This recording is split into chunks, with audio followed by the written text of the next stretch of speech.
Hey guys, brand new Bertcast. Birdie Boy World Tour this week hits Medford, Massachusetts. That's Boston to you ham and eggers. It's not really Boston. And then we're at Foxwoods. And then we're in Portland, Maine. And then the next week, Wilkes-Barre, Schenectady, New York City, Washington, D.C. Tickets still available for the Beacon and the Washington, D.C. Dark Constitution Hall on the late shows, a few.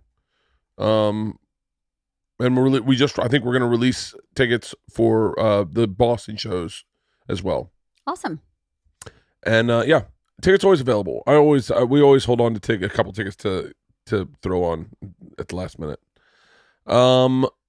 Thank you everyone who was in Indianapolis, Evansville, and Louisville.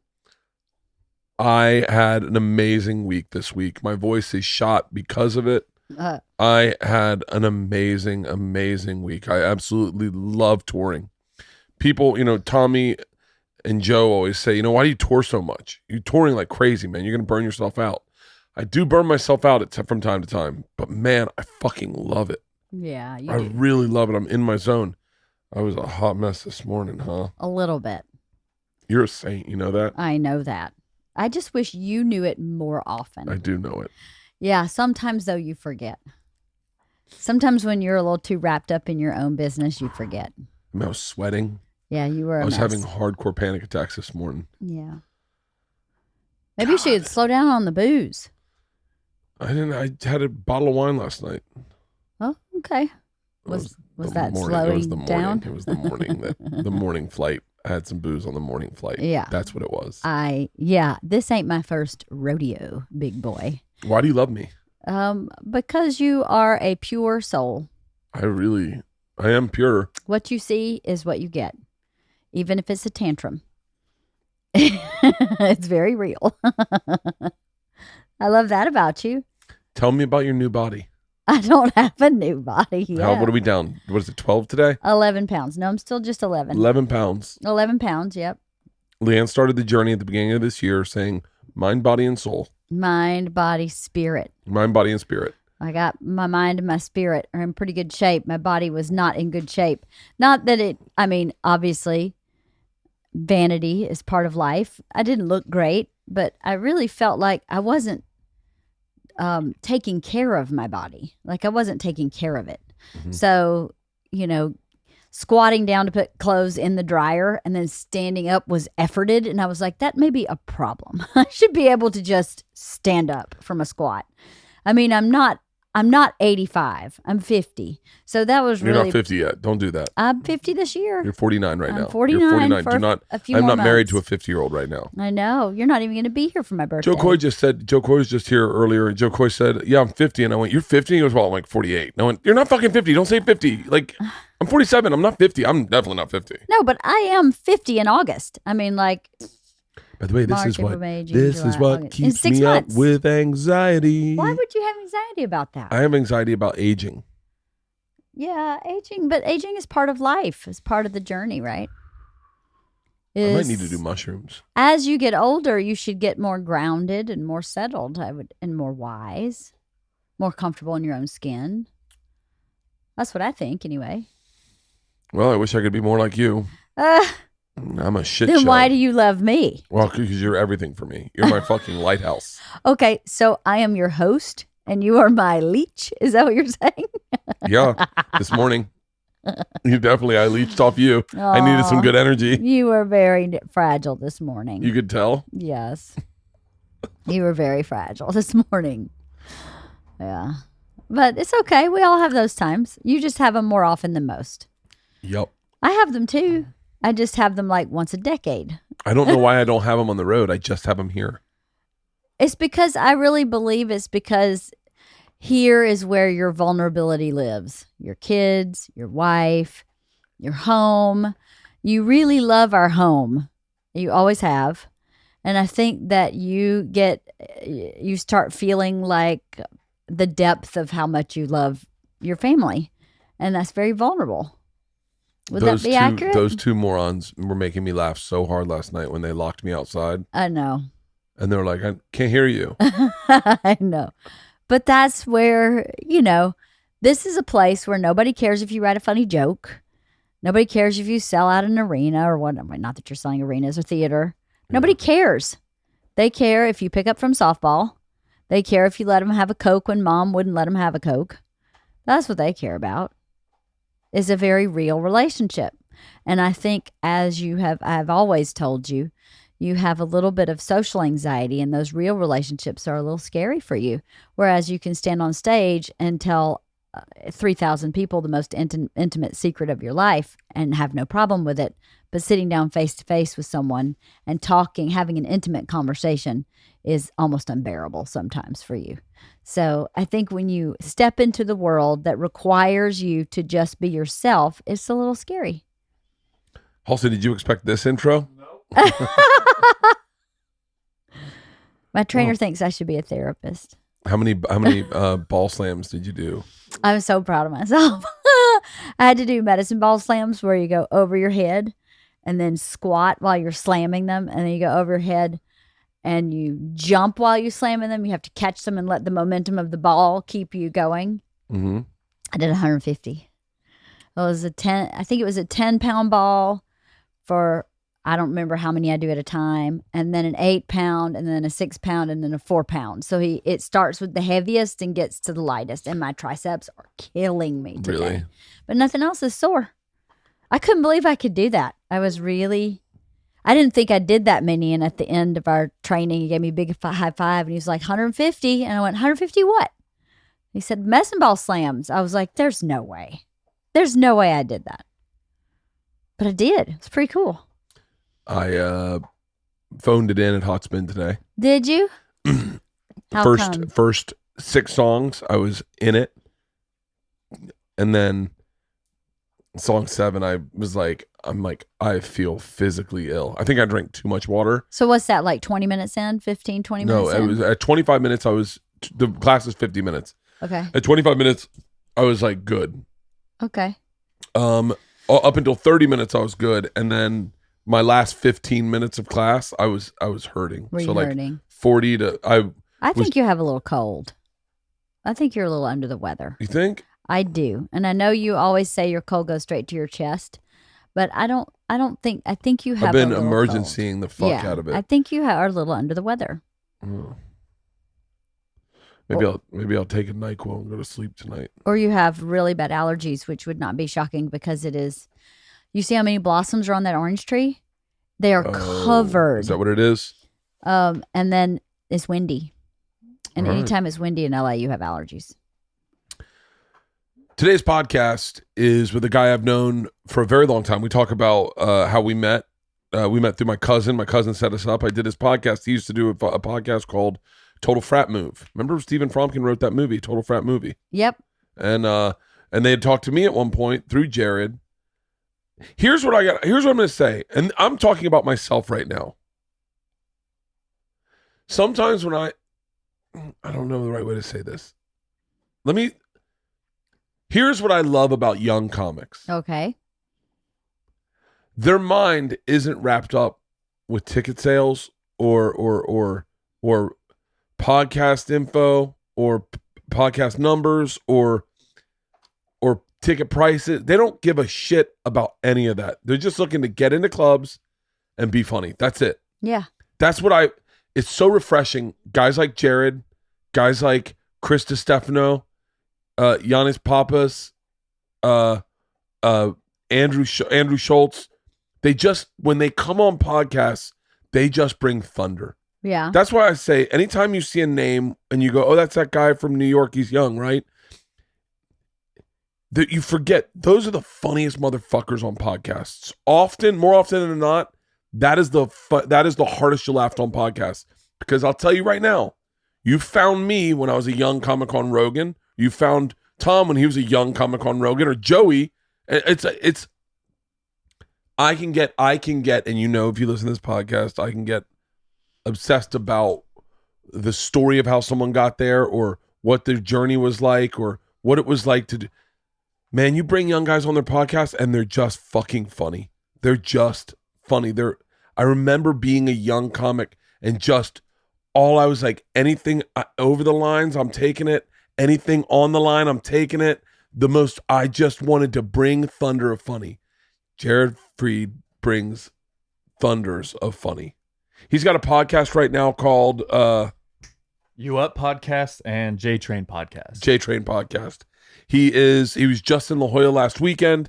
He mentions his tour dates. I think he does, right? Yeah, March he's going to be at the Laugh Boston the 19th through the 21st, and April 17th and 18th at Gotham. He is legit funny, and I'd be curious to know if he drank this weekend, because he hasn't been drinking all this year, but it was his weekend. It was his birthday, and he was in La Jolla. I'd be curious if he drank. But he's a fucking awesome dude. He's a great comic. He's a New York comic. If you get a chance, you live in either of those two cities, to go out and see him, trust me, I always say this, but the young comics are always the funniest, because they're fucking trying, they're busting their ass. I mean, Right. now granted, I mean, he's nowhere as funny as me. I'm really super talented. Of but course. no, but I'm being serious. This is a fun podcast. I learned about the fat guy nipple, the third nipple. Oh, yeah. Yeah. What? When you pull your shirt like this, Oh. and then you got a third nipple in your center of your chest. Got it. Yeah. So without further ado, make sure to see me on the Birdie Boy World Tour. By the way, I'm old guy. All I'm doing is talking about tickets and fucking venues. Boston, Foxwoods, Portland, Maine, Schenectady, Wilkes-Barre, New York at the Beacon, Washington, Dark Constitution Hall. Ladies and gentlemen, without further ado, my buddy, Jared Freid. He's the man, the myth, the legend, the fucking machine.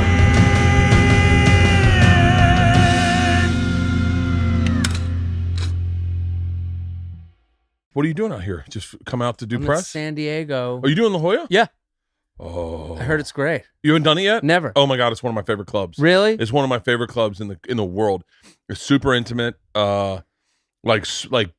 Intimate meaning like they're right on top of you, Yeah. and they put you up at the condo. Or they put up you at the condo next door. I'm guessing, yeah. Oh, that Hey, condo everyone is says fucking it's awesome. nice. Let me tell you something. I'm a snob. Yeah. I got to a place, when you start doing the road. When you start doing the road, there's like a jump when you start doing the road and you're selling tickets, and then part of you is like, hey, it's the first time in your career when you once you've done a round of selling tickets, Mm-hmm. that next round you start going, what hotel are they putting me in? Sure. And because you're like, no, I mean, nothing for nothing, for like $50 extra, I'll put that in if it's a better hotel, it's got a better gym. For sure. Man, that hotel I will not switch, or that condo I won't. You'll switch still out stay for. there. I said when I first did it, I said, I'm not doing condos. I never do a condo. Never. Okay. I got in a lot of trouble in the Cincinnati condo. Why? Candidly, I mean, Yeah.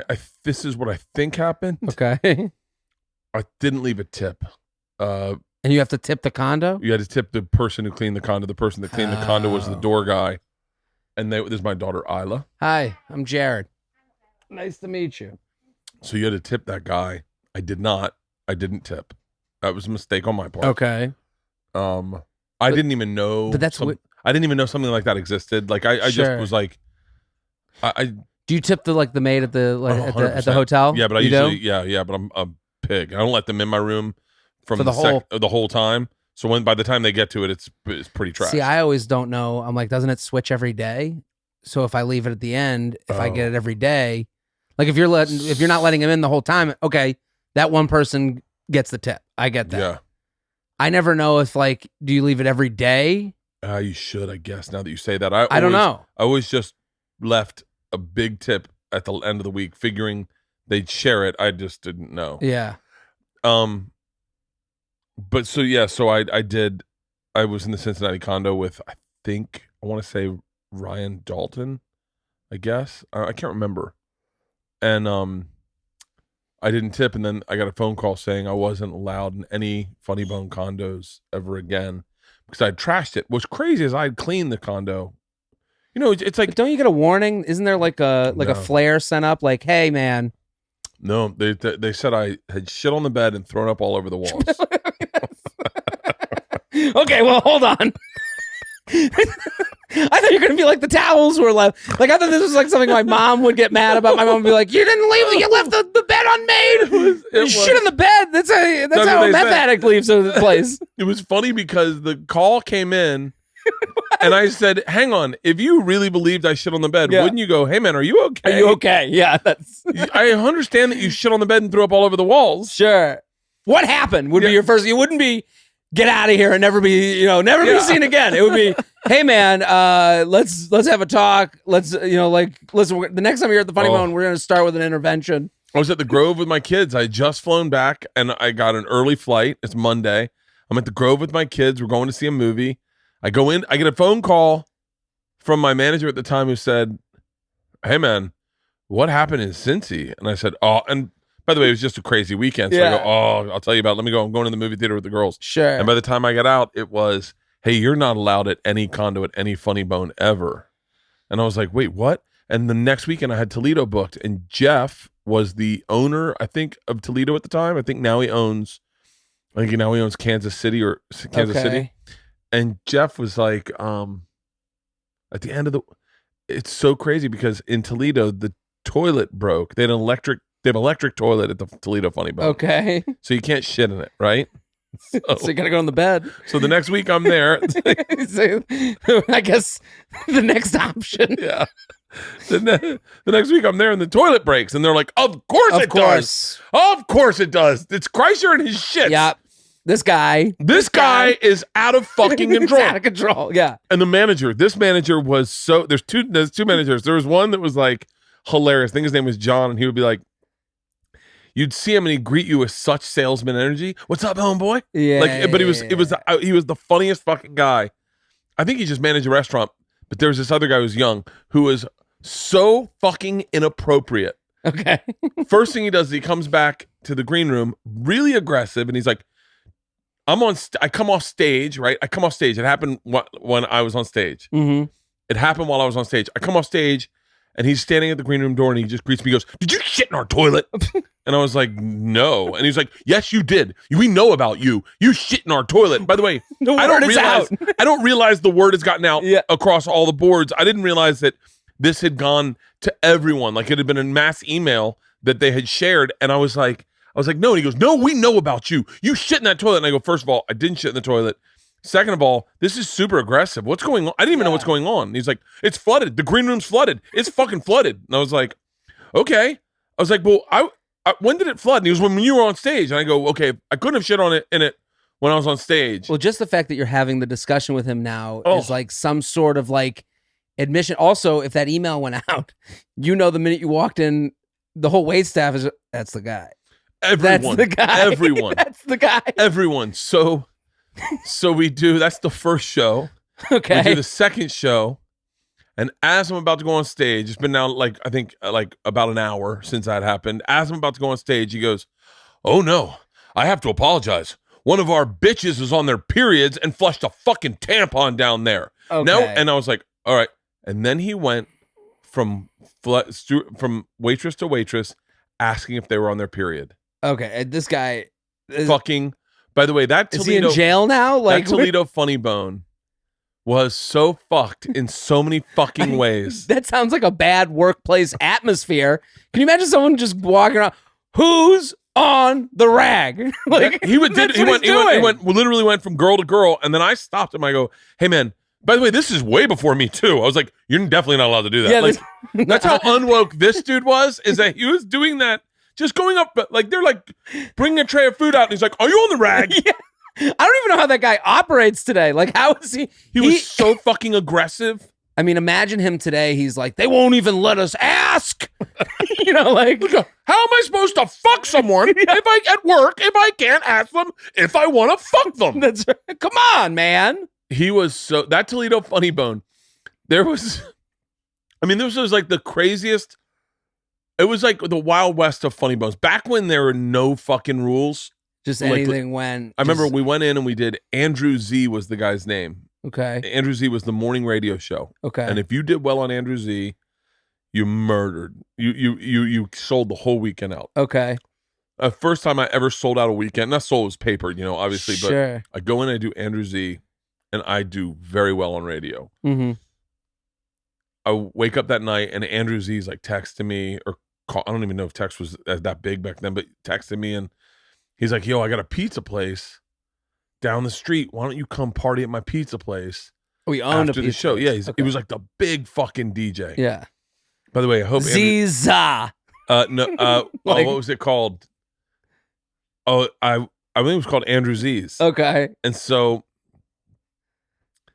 we went down there, we partied, he owned the place, so the doors locked, 2 a.m, Sure. shirts off, body shots. I mean, it was just fucking crazy. Yeah. Chaos, pass out. He parties with us again the next night. I come back the next time I go to Toledo, I'm like, "Yo, are we doing Andrew Z's?" And they're like, "Oh, he's in prison." And I was Oh like, my God. "What?" They're like, That- they're like, he robbed his own pizza place. Oh, so it was all like a I was front. like, "What?" No, I don't know. This is allegedly because I don't remember. The story has Mhm. obviously been passed down a bunch, and I liked Andrew Z a lot. Yeah. But I guess there was like, he hadn't paid rent in a while, and so they locked him out. But he had like $100,000 in his safe, so he gotcha. broke in. He allegedly, very allegedly, broke into his own place and stole the $100,000. But there were fucking cameras everywhere Sure. that he had installed, and they were like, "Oh, we're just gonna check your footage." Yeah. But I think that's what happened. He was the funnest fucking radio. He knew what he was doing. He was just fun fucking radio. Like, you guys Isn't it- missed that. You guys missed isn't that it more entirely. fun? I think what we miss though is people caring. Isn't it more fun when the lines are hot, people are listening? Yeah. Like podcasts are more fun that way now. Where it's like there's going to be a response. People are into it. Like now you go on these radio shows and it's like one tweet that's like, "Did I win the tickets?" It's like I'll tell one. you what's cool is like, and what's crazy is, I'm saying this very broad strokedly, and I may be inaccurate when I say this, but when I'm going to say you guys, and when I say you guys, I mean like you, like the whole New York group, Sure. even the LA group. And when I say LA, I mean like the Tony Hinchcliffes and Mhm. I would say Brian Redband, but like I don't think he might do radio. Jeremiah, Andrew Santino, even Theo to some extent. Uh-huh. That age group is just a little bit younger than me. Yeah. So I was a very young headliner. Uh-huh. So like I remember when I started headlining, I was like probably 31, and like I remember no one my age was headlining. Uh-huh. It felt like Yeah, no, I I could know be what you inaccurate. mean. But what you guys got to miss out on is how, and I say this once again, broad strokingly, I'm not accurate on this. I understand that. I'm just saying, you guys didn't learn how to do radio. Like you guys, Sure. there were certain things that you had to learn. It was almost like a muscle. Like if once you got Bobby Lee fucking murders on radio. Like Mhm. when you watch Bobby Lee do radio, you if you go in with him, you just sit back like, dude, you know who the best on radio was? Daniel fucking Tosh. He knew what he was doing. Daniel Tosh, Mike Birbiglia. They owned radio. They made it. Daniel Tosh, I saw a clip of him doing radio one time, and he just, anything they said, he already had a set up punch joke to. He was like ready to go. And Like, it was just having it all on the top of your head and being able to take their energy. It's almost like I guess Taekwondo or jiu-jitsu where you use their energy against them. And it was like, I mean, when you saw it done well, it was masterful. And it's not podcasting. Podcasting is the ability to be able to hang mhm. and not, I think, I remember doing the first podcast I ever did, like big one was like one where I was like, oh, this is different, was Rogan. Uh-huh. And you just went in and it was no bits. Yeah. It was just a legit 3-hour hang where you smoked weed, had a couple beers, Mm-hmm. and talked about whatever came up. Yeah. And I was like, whoa. I remember being caught off guard. And if you listen to the first time I did Rogan, you can hear me trying to slide bits in because Mhm. I was so used to radio. Yeah. Because it's a slowed down thing. Yeah. Like the radio, it's 10 minutes and we're out. Get your bits in. Get your personality across. It's not even 10 minutes and you're out. This was how radio worked. It was 10 minutes, and then we decide if you stay for the hour. Like, will you stay for the news? Yeah, no, it would be like you do. Like Elliot in the Morning is a perfect example. Now, I mean, Elliot in the Morning is there's a lot of shows I'm really close with, and there's probably 5 that I'm really, really close with. Meaning, like, if they ask me to do something, I do it without asking. Sure. No money. I've done it, and actually, every single one I'm mentioning, I've done something for them. No money asked. Just please, I love your show.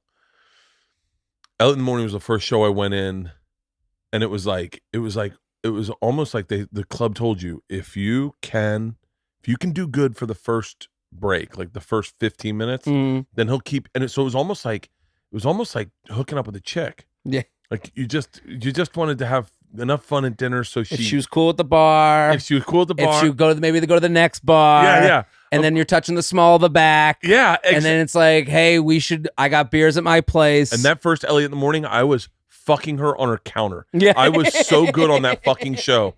I mean, like, and it's just Elliot still is this amazing laugher. Yeah. Like, he gets in the moment. And I think I got drunk, and I gave out my wife's phone number on accident. Like, it was just absolute. Like, I went back and the whole weekend was sold out. I went to the club and the whole week. That doesn't happen anymore. It does happen with Elliot. Preston and Steve, it'll happen with. Rover's Morning Glory. God damn it. If you do that show, where's this one? Cleveland, Hilarities. Okay. Rover's Morning Glory, Cowhead, or Mike Calta. I've done a Calta. That's fun. Like, yeah. You're like the atmosphere is fun. Yeah. Like, you walk in right away and you're like, okay, everyone knows their roles. Everyone knows what they're doing. Like, they want you to do well. Yeah, they want you to do well. Yeah. They want to have fun with you. Yeah. It's really crazy. Wait, when did you start headlining? Really only like consistently recently. Really? Like the last like year and a half. Like, it was like, it's been, kind of like, it was kind of tough, for anybody, it's like, just like, and I started doing, a newer podcast, and like that started like hitting a thing with like women. So they started coming out. So that started getting me more dates. It was kind of like, audience first, then headline second. Oh, I think, yeah, that's the mandate now. Yeah. Back in the day, it was, and me and Christina Pajinski, Tom Segura's wife, I say that because her name's Christina P, stage name. But like, me and Push, we used to talk about it. And I always said, headline first, audience second. Like, yeah, go to these clubs and let them build you a following. That was not accurate. That is not an accurate statement. You need your audience first, and then you can headline. And you got to be working on, like, it's like almost like you have to be working on the audience while you're working on the act. Like, yeah, I'm running around New York. I'm doing as many sets as I can fit in a night. Like, and it's like during the day, like I had the ability to like start a podcast, start, writing places, start doing stuff online. Like, online is kind of like the savior for me, where I can like, just like you're saying, like you hear these stories of like, well, they bring you up through the clubs and you'll work on the hour. And it's like, that's, for me, that wasn't the case, like it's like. So wait, tell me, where did you start? Where like, because I first heard, I mean, I know you, but like I heard of you before I worked with you. Well, yeah, because you know what? It's funny because you came on my podcast. Yeah. And then my cousin Andrew set it up. So Andrew Hobson and I were in the same pledge class in college. Are you serious? I thought, yeah, this is how. I did not fucking know that. This is how we got together. So it's funny because like I'm starting to do comedy. I moved to New York. I'm like selling life insurance. And then Hobson was always like, dude, my cousin. And I like looked you up. And I was like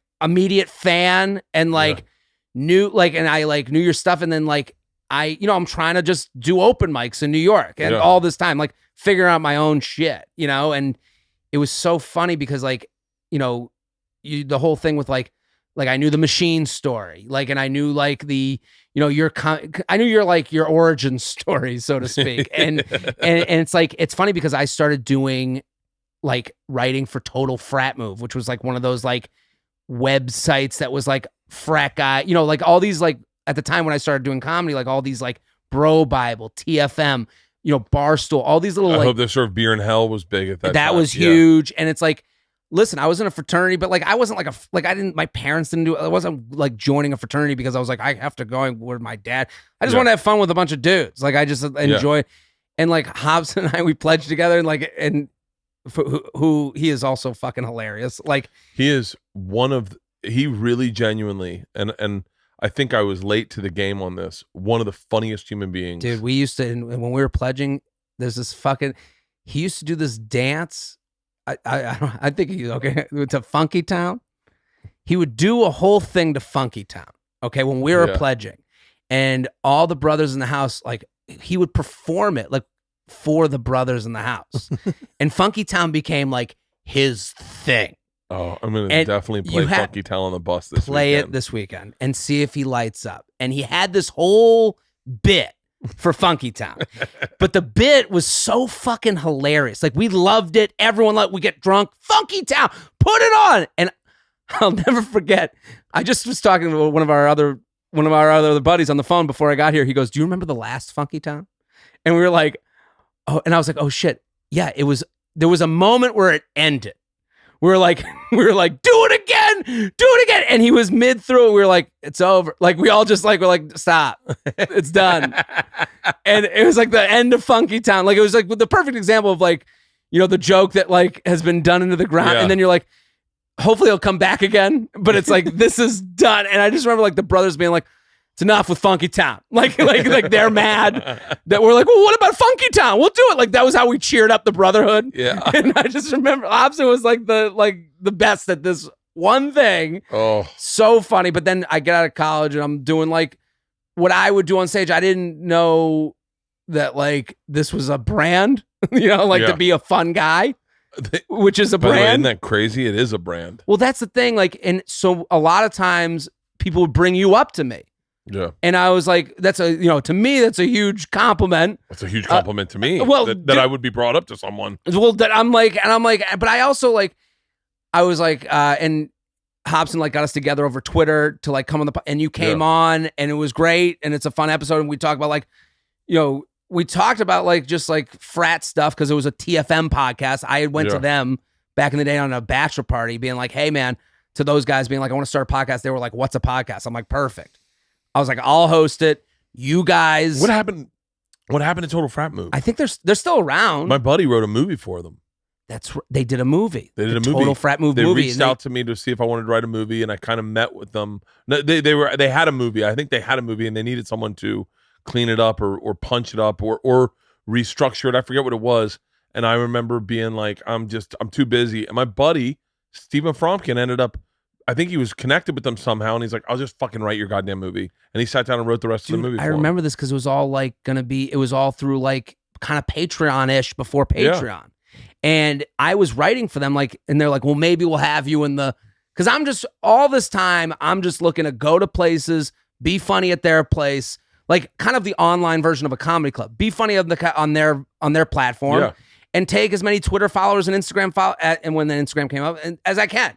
Yeah. And when I said to them, let's start a podcast, and they didn't know, and I was already listening to a lot. Like, I love listening to podcasts. So I'm like, that's my, like, I love talk radio.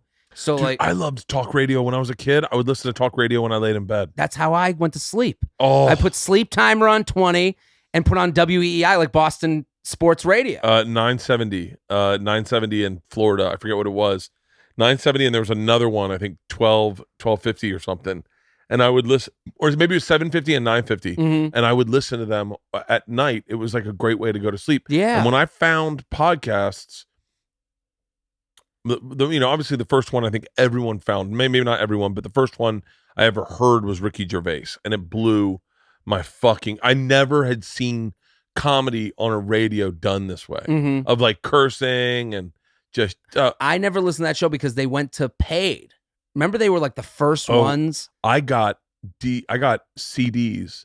Oh, really? Of them. Yeah, someone gave me a CD, and I put it in my truck. I was driving to pick up my mom at the airport, and Carl Pilkington made me cry. Ricky Gervais laughing at Carl.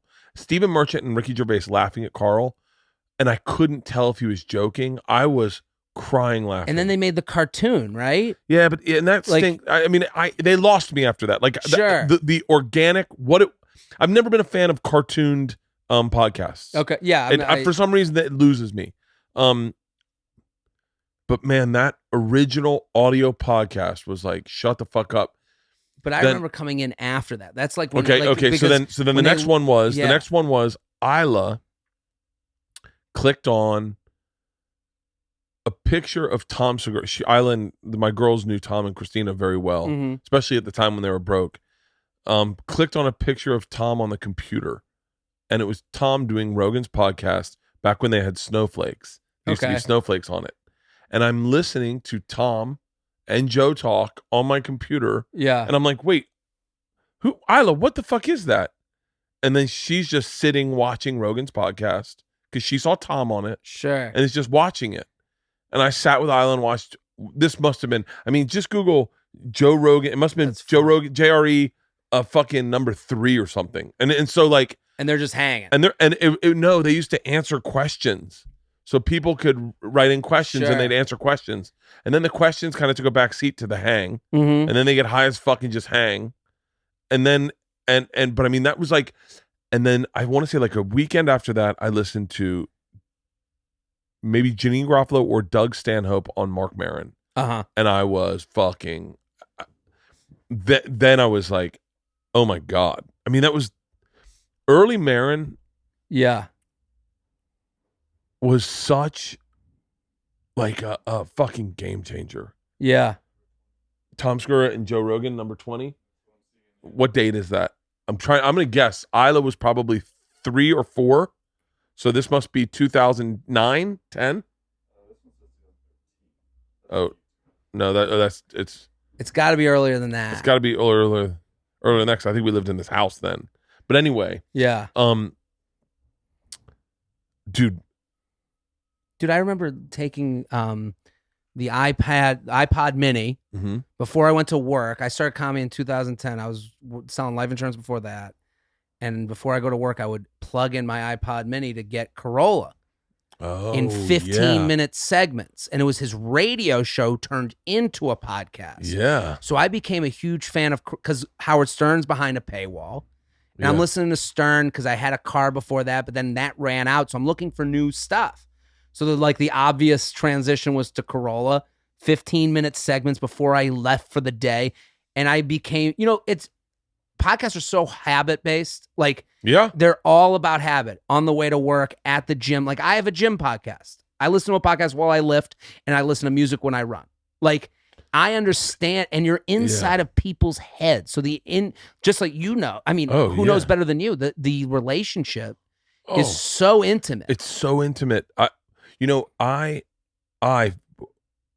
wholehearted, all out fell in love with Opie and Anthony based on their Sirius XM show. Ron Bennington, Fez Whatley. You become a part of the world. I remember when I didn't do Opie and Anthony because I had a falling out with one guy who kind of like asked them not to have me on, and so I couldn't really get on. I did it once, and then I wasn't allowed back on for a period of time, and then and so I never really got to know them. I know them both now, and I've known Jim forever, but like I to this day like when I did Anthony's podcast maybe last year, I guess, or whatever. Yeah. And I told him, it's so funny. I was such a fan of yours, but I never really got to do Opie and Anthony. What was good, like when you guys were all friends. I got it when you guys were fighting, and like the second the segment was done, everyone was out, and even when the segments were going, everyone was on their phone. Yeah. And no one was really like. I never got to. But the show I listened to was this playful, fun room where you'd watch Anthony fuck around with your jokes, with comics jokes, and punch them up and make you think quicker. Yeah. And the last time I did his show, I said to him, I think privately, maybe you're on the show, I said, just so you know, man, this is what I've always wanted. I've been such a fan for so long. Sure. And it's so nice to be able to play with you on radio. Yeah. And you could see him be like, huh? Like, okay. But, so there was a time where he was like, especially when he started his show, where you'd go on and it would be a little more political based or a little more social justice, against social justice or whatever. But the last time I went on, and I want to say it's because of Dave, who's his co-host? Anthony's co-host, Dave. Fucking never mind. God damn it. With a J. Type. God damn it. I feel horrible right now. It's Anthony's. Anthony's. Yeah. I'm By the way, I'm about to say another comedian's name and I don't want to. I know who you're gonna say. Anthony Cumia's podcast. Hey, Halston, get on this shit. Yeah, everything is saying Artie. No, by Dave. That's Not Just Gal. That's the name I knew you were going to say. Yep. Dave. God damn it. Someone's screaming it. This is also like this when you is listen my to podcasts, favorite thing on a podcast. When you listen to them, you know the moments where you're going, and I'll do it on mine where I'm going, I know you're yelling, I know you're screaming the name, and he's now doing it now. Yeah. This podcast is brought to you by Hims. I would say 80% of my friends have lost their hair. 66% of men start losing their hair by the age of 35. And once you've noticed it, it can be too late. I started catching my hair loss when I was 22 years old. When I was 22 years old, Jeff Hartley said, "Oh, bro, I think you're going bald." And my heart sank. I panicked. And I thought the best thing to do to prevent hair loss is to do something about it while you still have hair. Back then, you had to go to a doctor. It was a horrific experience to go to a doctor, say, "I'm losing my hair." The doctor then said, "No, you're not." I was like, "Well, I think I am. I want to get prescribed the medicine." And they're like, "I'm the doctor. I'll tell you if you're losing your hair." And then it was awful. And then when you did get prescribed, you had to wait in long pharmacy lines. For Hims is one-stop shopping for hair loss, skincare, and sexual wellness for men. Hims was created by a guy who realized that some men health conversations are easier to have online than in person. I am one of those guys. If I could have had the option of going online back then, I probably would have done it way earlier than I did, but I didn't. I had to go to an in-person awkward doctor visit, have to sit in a long pharmacy line. For Hims connects you with real doctors online, which could save you hours, completely confidential and discreet. All you got to do, answer a few quick questions, and a doctor will review you and determine if it's right for you. And if they can prescribe you the medication to treat hair loss, they will. And it'll be shipped directly to your door, discreetly and directly to your door. No snake oil pills, no gas station counter supplements, prescription solutions backed by science. Hims is helping men be the best version of themselves with licensed physicians and FDA-approved products to treat hair loss, ED, you name it. Right now, my listeners can get started with their first month for free. Go to forhims.com/Bertcast. That's forhims.com/Bertcast. Remember, prescription requires an online consultation with a physician who will determine if a prescription is appropriate. Offer valid only if prescribed. 3-month minimum subscription. Additional restrictions may apply. See website for full details and important safety information. Remember, that's forhims.com/Bertcast. Support for the Bertcast comes from TurboTax. People do amazing things every day, so it makes no sense that they shouldn't feel confident about doing their taxes. TurboTax believes that with the right tools and encouragement, people can do anything. Yes, even taxes. And with TurboTax Live, you can even get access to CPAs and EAs on demand who are available to answer your questions or give advice on how to file even on nights and weekends so you can do your taxes with ease and confidence and never feel stuck or alone during the tax process.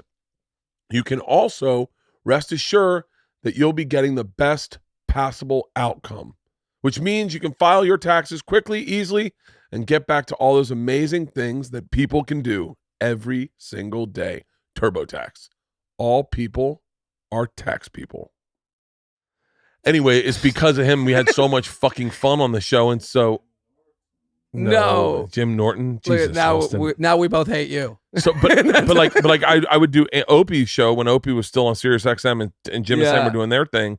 I'd do his show and I'd say things about his life where he would look at me and go, "You really were a fan." I was like, "Dude, that 4 hours." Yeah. The first hour where they all ate breakfast on air. Dude, it's also like a relief from your own thoughts. Yeah. Like you put your brain on the shelf when you get into a show like Opie and Anthony or Howard or any podcast. Rogan. Dude, Rogan. I listened to fucking Rogan. I listened to him talk to Melissa Chen, I think it was the other day. Okay. And I was fucking fat. I sat in the sauna for 45 minutes and was like, I'm not done. When you're in, you're fucking in. I think Melissa Chen is the right name. I don't know. I know who I saw that episode pop up, but I mean, like I listen to like Tony Kornheiser. Like I love PTI. Yeah. And the minute I got into this podcast thing and when I found Corolla and then he turned into a podcast and I'm like, I just saw Tony Kornheiser. I was like, I like him on PTI. I love PTI. I've been watching since the first episode. Yeah.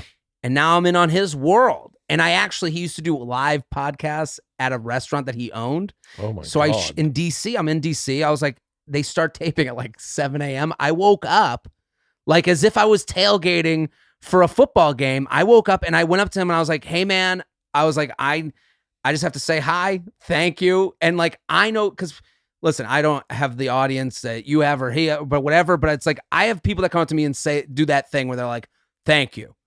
You got me through this. You got me through that. And it's that like, is so meaningful. it is meaningful. And like anyone listening to this, if you ever go like, I'm debated, I don't want to make an ass out of myself, you have no idea how much that fucking means to me. It's amazing. It is because I know that there have been times when like Dave Landau. God damn it. And we were thinking Jay because of its rhymes with just cow. Yeah. Yeah. Sorry, Dave. But you know what's crazy is that like it's like I mean I had so much, but when I was on Travel Channel, I had a really hard time sleeping. Yeah. And I would have a few cocktails at the end of the night, and the idea of getting in bed, if I like, this sounds really horrible, but because I had anxiety about the next day. I know exactly what you mean. I know, like the idea of getting in, like I haven't drank since the first. So I'm for like, real? So the first of the year, I haven't drank. Oh, I was like, 1st of March makes sense. I guess February. 3 days. That's a real alcoholic. I've been 2 hours. So what, you stopped drinking on the 1st? On the 1st. Good for Just you. because I was like, let's see I want to feel a little better. I want my shirts to fit nicer. Ooh. It's really just. My shirts to fit nicer That's is it. the biggest reason to quit. That's the only reason It to me. sucks so bad to be going to a fancy dinner with your family and throw on a shirt and go, great, so I'll be uncomfortable as fuck. For 4 hours, up to 6. And I'm going to feed myself to be more uncomfortable. I'm going to add to this disaster that I've already created. Like nothing is I'm going into the casino in the hole. Yeah, I'm as skinny as I'm going to be tonight. And now I got to put on the shirt. Now I'm sweating while putting on the I'm shirt. the skinniest I'm going to be all night, and That's I'm it. already uncomfortable. I'm already miserable. And they're going, you have to wear a tucked in shirt. And you're going, and I'm back to my like 10-year-old fattest self, and going, oh my God, this is the night. This is me. The only thing worse than that is when you put on a pair of jeans and you go to button them and there's no hope. The two continents go, oh no, there's a sea in between us. And you're like, this I ain't gonna can't even happen. suck it in. I should, and then you're like, who uses a dryer anyways? Who the fuck dries jeans? You put them on a hanger outside with a cool mist. Like There was a period of time when I was putting on jeans wet and wearing them outside until they dried. that is like my life. My life. I like my mom is addicted to shopping, so she would she'd take the addiction out on us. Like she would bring me out. Like this is the biggest luxury problem anyone could ever have. Like my mom loved buying me clothes. I'm not here to talk about my horrible life. That's my horrible life. Is we go into fucking dressing rooms and my mom loves buying shit. Doesn't matter who it's for. Yeah. She just wants to shop for you. And I remember I had a flashback. Like, and I'm not complaining about my life. I'm the most well comedian maybe on earth. So I'm fine. Yeah. But I remember I went to go try on clothes to get for a wedding, and I remember the girl was like, I would try on the pants and I'd start sweating because I was like, they don't fit. Oh my God. And I remember growing up, my mom would go, well, what? She would give me pants and I go, yeah, they don't fit. And she'd go, well, why? And I'm like, I don't fucking know. Why? McDonald's? What do you want me to say? And it's like, what? I have to explain my weight now? I have to explain the I don't know why. I'm an XL. That's why. And I remember that feeling because I had a woman who was helping me shop for the suit that I was getting. And she was like, I go, the pants, and I start getting the sweats. And I give her back the pants. And she goes, I'll just find you another one. I was like, huh? I was like, what? Wait, I don't have to go through the Inquisition? My God. Do you know what this is the most depressing thing to go into a Banana Republic and put on a shirt and it just doesn't fit and it's an XL. The worst feeling in the world. And then you're like, is this a tapered cut? And they're like, no, that's our comfy cut. That's our fat fuck fit. Yeah, that's our fat fuck fit. It's a triple F. You didn't see it on the collar? No, that's our dad cut. Yeah, that's our unfuckable line. I have so many shirts in there that just don't fit. I have it in my closet. I have it in I my have a closet. whole fucking thing of shirts that just My don't girlfriend, fit. she looks at, she goes, "You have the most shirts in the world." I was like, "Why don't we not bring this up? Like, I don't want to talk about it. Can I tell you? Someone It's not said because I'm collecting shirts." someone said to me the other day. They said, "Hey, do you guys want sweatshirts?" And I was like, "Yeah." And they're like, "What size are you?" And I said, "XL." And he went, "Really?" Ugh. And I went, "Yeah, I am." And he goes, "It's a sweatshirt. Do you want it to be tight?" And I went, Ugh. "Huh?" And he goes, "I mean, no one's going to judge you if you're wearing a double XL sweatshirt." And I was like, Were they trying okay. to fuck with you on the, no, the he Tom was, Bert he was, thing? No, he was a bigger guy. He was a bigger guy. And he was just like, I mean, you don't want a sweatshirt that's uncomfortable. Hold on. I hate bigger guy connecting with you when he's fatter than you. I hate. That is the worst. I know exactly that dude. Me and my sister Annie used to look at people and then look at each other and go, "I'm not that bad, right?" Right, exactly. All the fucking time. I'm not that bad, right? And she'd be like, No. No, because then that guy will go, "Right, Bert," and you go, whoa, Yeah. 2 different categories here. I wear an XL. Yeah. And then he gave me a double XL and I fucking love it. It's my favorite sweatshirt. I I was like, I go, it's so comfy. Yeah, It's so comfy. This is exactly Yeah. what I needed the whole It's time. funny because my daughter Isla has is kind of like me with like I have tactile issues, meaning like certain clothes I just can't wear. Sure. Like I can't wear those heavy shirts, like the fat cotton ring, like a heavier I know cotton. it starts with a D. Now we're doing another fucking name game. Those. No, Dave Landa. the T-shirt, heavy duty. It's like a heavy Yeah, T-shirt. I can't wear those. Like it just, They're itchy. It fucks my head. I need to wear very light, like usually a poly cut of blend. And so You gotta try the T-shirt I have on now. which by the way, you gotta try the T-shirt I have on right now. Okay. I have the best Let's T-shirt. just switch T-shirts, and at the end of the show, By the way, I just took my daughters to the movies and I just gone to Hot Spin and I got in and I dressed too quickly. Yeah. And I was still sweating and I sweat through all these clothes. I was still sweating in the movie theater. my dad would always say that's the best sweat. That's when you know you worked out. Yeah. That's when that would be my dad's thing. He'd go, "That's how you know you had a good workout is the sweat after the sweat." Wait, where did you grow up? Outside of Boston, Oh, really? Needham, yeah. Now, what'd your dad do? He sold liquor, beer, and wine. He was wholesaling, and then it was like a family business, and then he moved on to like nursing home management. Really? That's And- where the real money is. And now they're out of that, and he's that was now he's just Still kinda alive? alive. How My old? parents 60 Younger. So 50? Ooh, no. 60s. Really? I think they're 60. And so oldest, are you the oldest? I'm the oldest, yeah. And they live in Florida now. They're Oh. doing that's right. I just saw, did I just see you post something from you in Florida with them? maybe. I'm with like they're like, doing like the Jewish Florida thing. Like they love it. Oh. Like they live like they're at summer camp every day. That's fucking Like great. it's great. They're so removed. Like, whenever you like go on Twitter and you're like seeing what people are mad about today, Yeah. I have such a relief because I just ask my parents what's going on. And if they don't mention it, it didn't happen to me. Like I only Yeah. care about news that my parents care about. And that's Well- my privilege. But I'm also like, I just like love that. I like when I go to them, it's like being in a bubble. It's Crazy. It's crazy that that the way media runs now is that they basically your phone is monitoring what you have opened, Mhm. what links you have opened, and usually what links you open is either shit you love or hate. Mhm. And so regardless, shit you love and you hate is usually in the same lane. They really run close to each other. So the phone just funnels all that shit to you. Totally. And so you're either fucking outraged or going like, "Oh, cool, another boat capsized."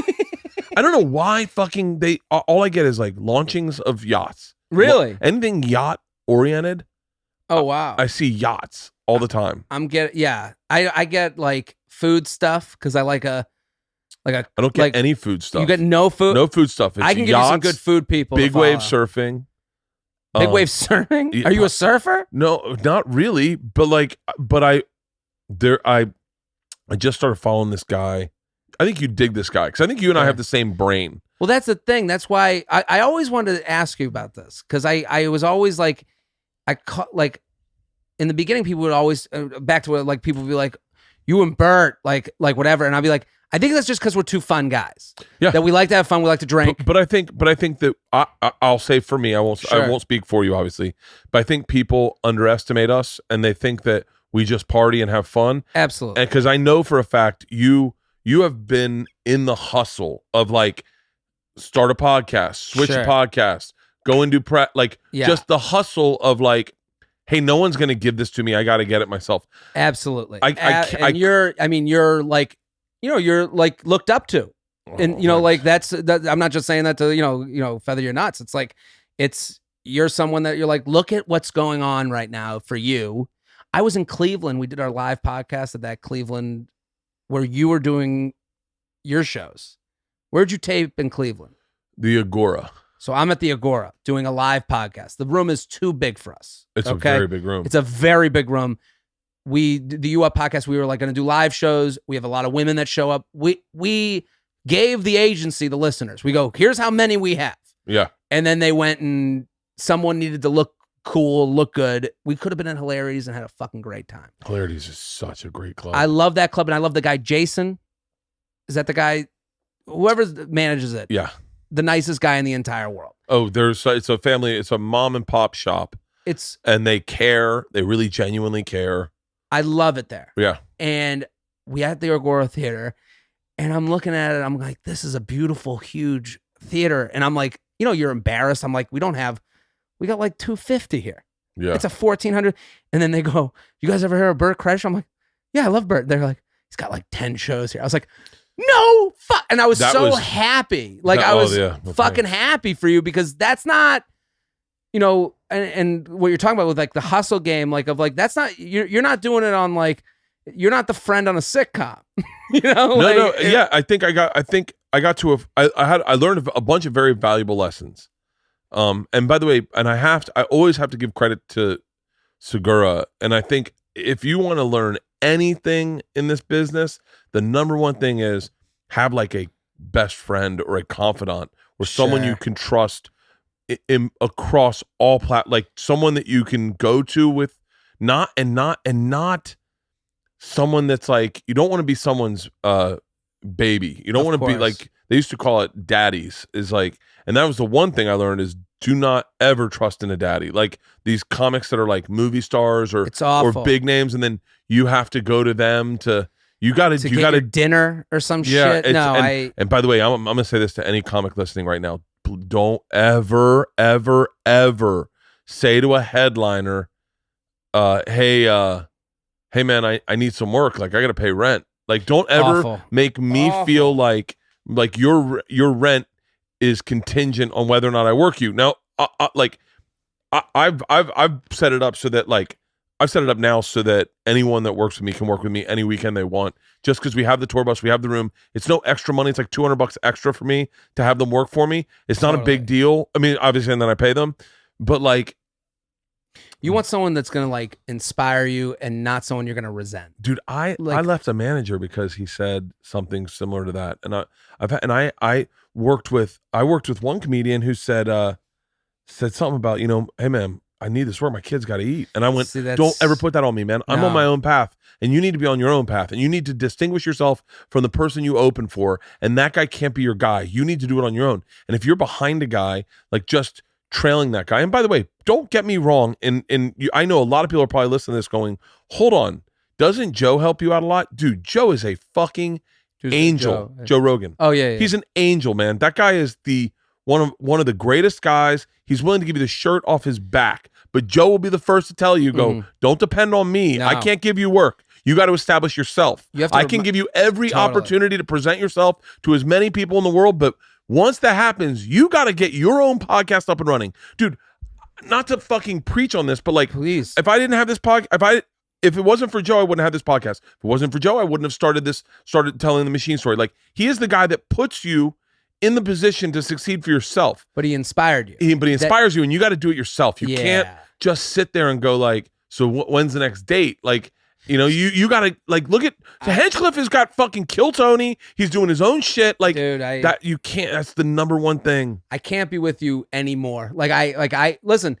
A perfect example. I opened for Michelle Wolf. She was just on your show. Yeah, I love Michelle is so fucking funny, but like, watching her work, watching her go and do stand up, like you're like, this is how you do the job.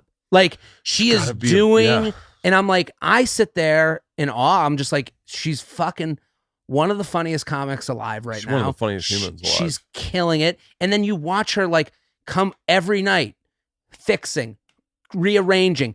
What's the order? What's this? And it's like, for me, like I open for her and like I'm doing my own thing. People come to the shows and they go, I know you from this and I'm also here. Like they're like happy I'm there too. Yeah. Like, cause they're like, I'm a Michelle fan. I didn't know you'd be opening. And I'm like, yeah, this is the fucking biggest thrill of my life. Awesome. And when you get those opportunities to open for Michelle, you always should go, I want to do as much. I want to be team friendly for Michelle. Totally. I never want to try to take out her knees so that I look big. I don't want to be the big guy in front of her. This is her show. But like at the same time, you should be in that green room fucking hitting up clubs and going, hey, I remember the first time I bailed out on opening for a guy to do my own headlining weekend.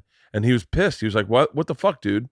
And I was like, I'm headlining. Yeah. And he was like, I'm paying more money. And I was like, yeah, but I'm headlining. It's like, not about the money. It's not about the money. It's about the fucking It's next about level. getting better. And that's like a real comedian is like on, like, you have to like, there's a lot of like rationalizations you have to make. Mm-hmm. You have to go, well, this gig pays less, gets me better. This gig pays more, gets me better. You know, or pays less, gets me better. You know, it's all relative. Everything you're saying, like, especially we're on the same page with a lot of things. And I think number one is like, is you I mean, you've been doing it before anyone knew to do it, but like get your own shit started. Get your own shit. Yeah, man. It's like, I'll never forget when I knew podcasts were getting big when TFM, I was doing their podcast and they go, hey, we kind of want the Total Frat Move. They're like, we want the name back. And I'm like, oh, you guys have like a bunch of people in your office that want to do this now too. Yeah. And I was like, cool. I was like, I'll keep the stream. I'll call it, JTrain. I'll go with my own road. And we amicably, it was great. This is, I mean, no offense, Total Frat Move. But you fucking, that's like breaking up with someone and going, like, you can keep the house, but I just want my CDs. And you're like, okay. So I get to keep the RSS feed? Yeah. You're like, oh, I'll take all the listeners. That's all I go, let me just. So I'm sorry, you're going to try to workshop this on your own, knowing nothing about podcasts. You're going to start a startup with just a fucking name? Do you think people are going to, okay, sure. Yeah, I was actively teaching their audience what a podcast was.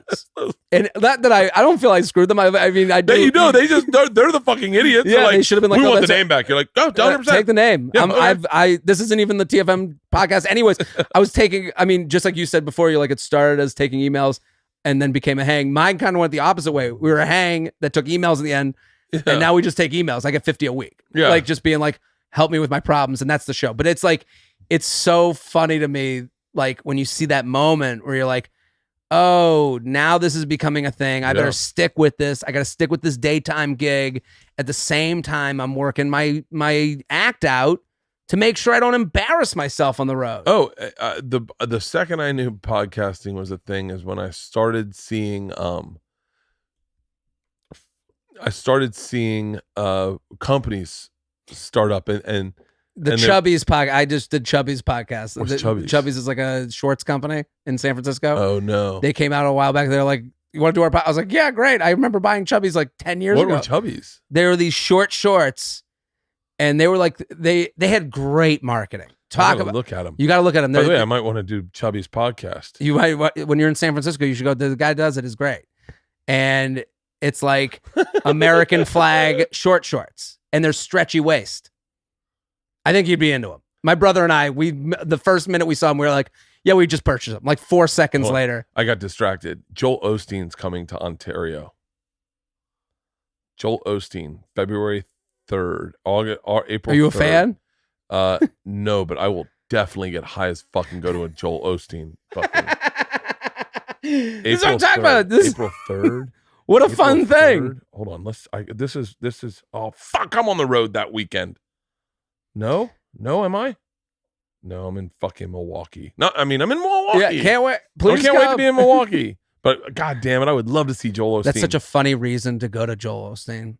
To be like, Burr just texted me and he goes, if I wasn't on the road, me and you would be going to this. and getting high. And it's like going to a movie because you're like, let's I go don't watch know. how bad I don't this know. movie Burr's is. pretty straight and narrow these days, but Is yeah, but just being with Burr is fucking hilarious. I Just we went to a XFL game this I weekend. saw that on your Instagram. Yeah. He is so fun because his brain's so quick, you know. Sure. So the way he thinks of things, and so we were breaking down, what's wrong with the XFL and how we could fix it. What'd you think?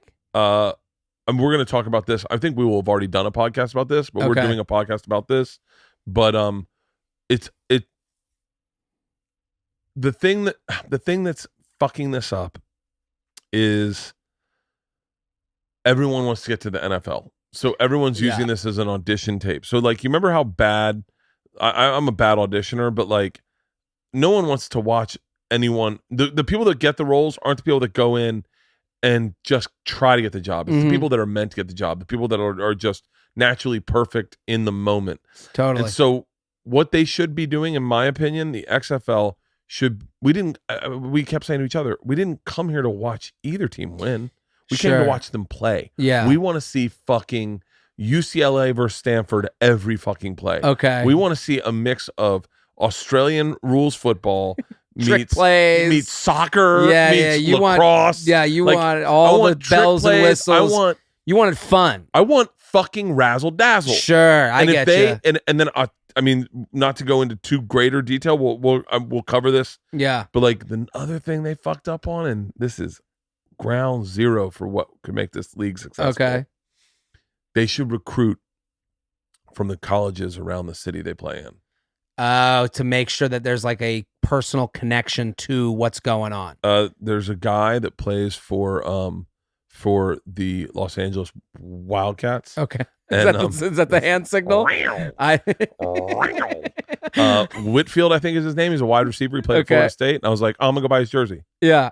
And Done. and then I went, that's when I was like, okay, they should be recruiting from UCLA because these are all amazing athletes. How about how great would it be? Because we used to make fun of my buddy from college. We used to make fun of my one buddy because he would get mad. He's like, the New England Patriots. Yeah. Why isn't it? He's like, oh, and he's like, we're just Pittsburgh because he was a Steelers fan. Yeah. And I was like, we're like Thunder Dan. We call him Thunder Dan. We're like, Thunder Dan. Dude, that's not how NFL works. They don't get to, it's not high school where they get to pick from their area and that's all they have. But that actually would be great. The SoCal Wildcats. If they were you could only take people who had residency. And I think they should take big, they should do like investors come in and go, hey man, I'd like to play. I'd like to play for a game. And they're like, ladies and gentlemen, at tailback, it's Dave from accounting at Honda. And he's like, I think you're absolutely and they're right. just lighting that motherfucker up left and right. Another pitch to Dave. Oh, he's running the wrong direction, everybody. You can buy one play. Yeah. What if you could buy one pitch play? It would be Like would you do it? Like a cameo, but for football.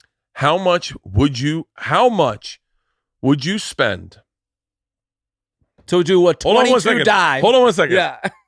The question is, Sure. how much money would you spend to be the quarterback for the day for the Wildcats? It's as expensive as taking Virgin Galactic. Yeah. To me. And those are in the same price point.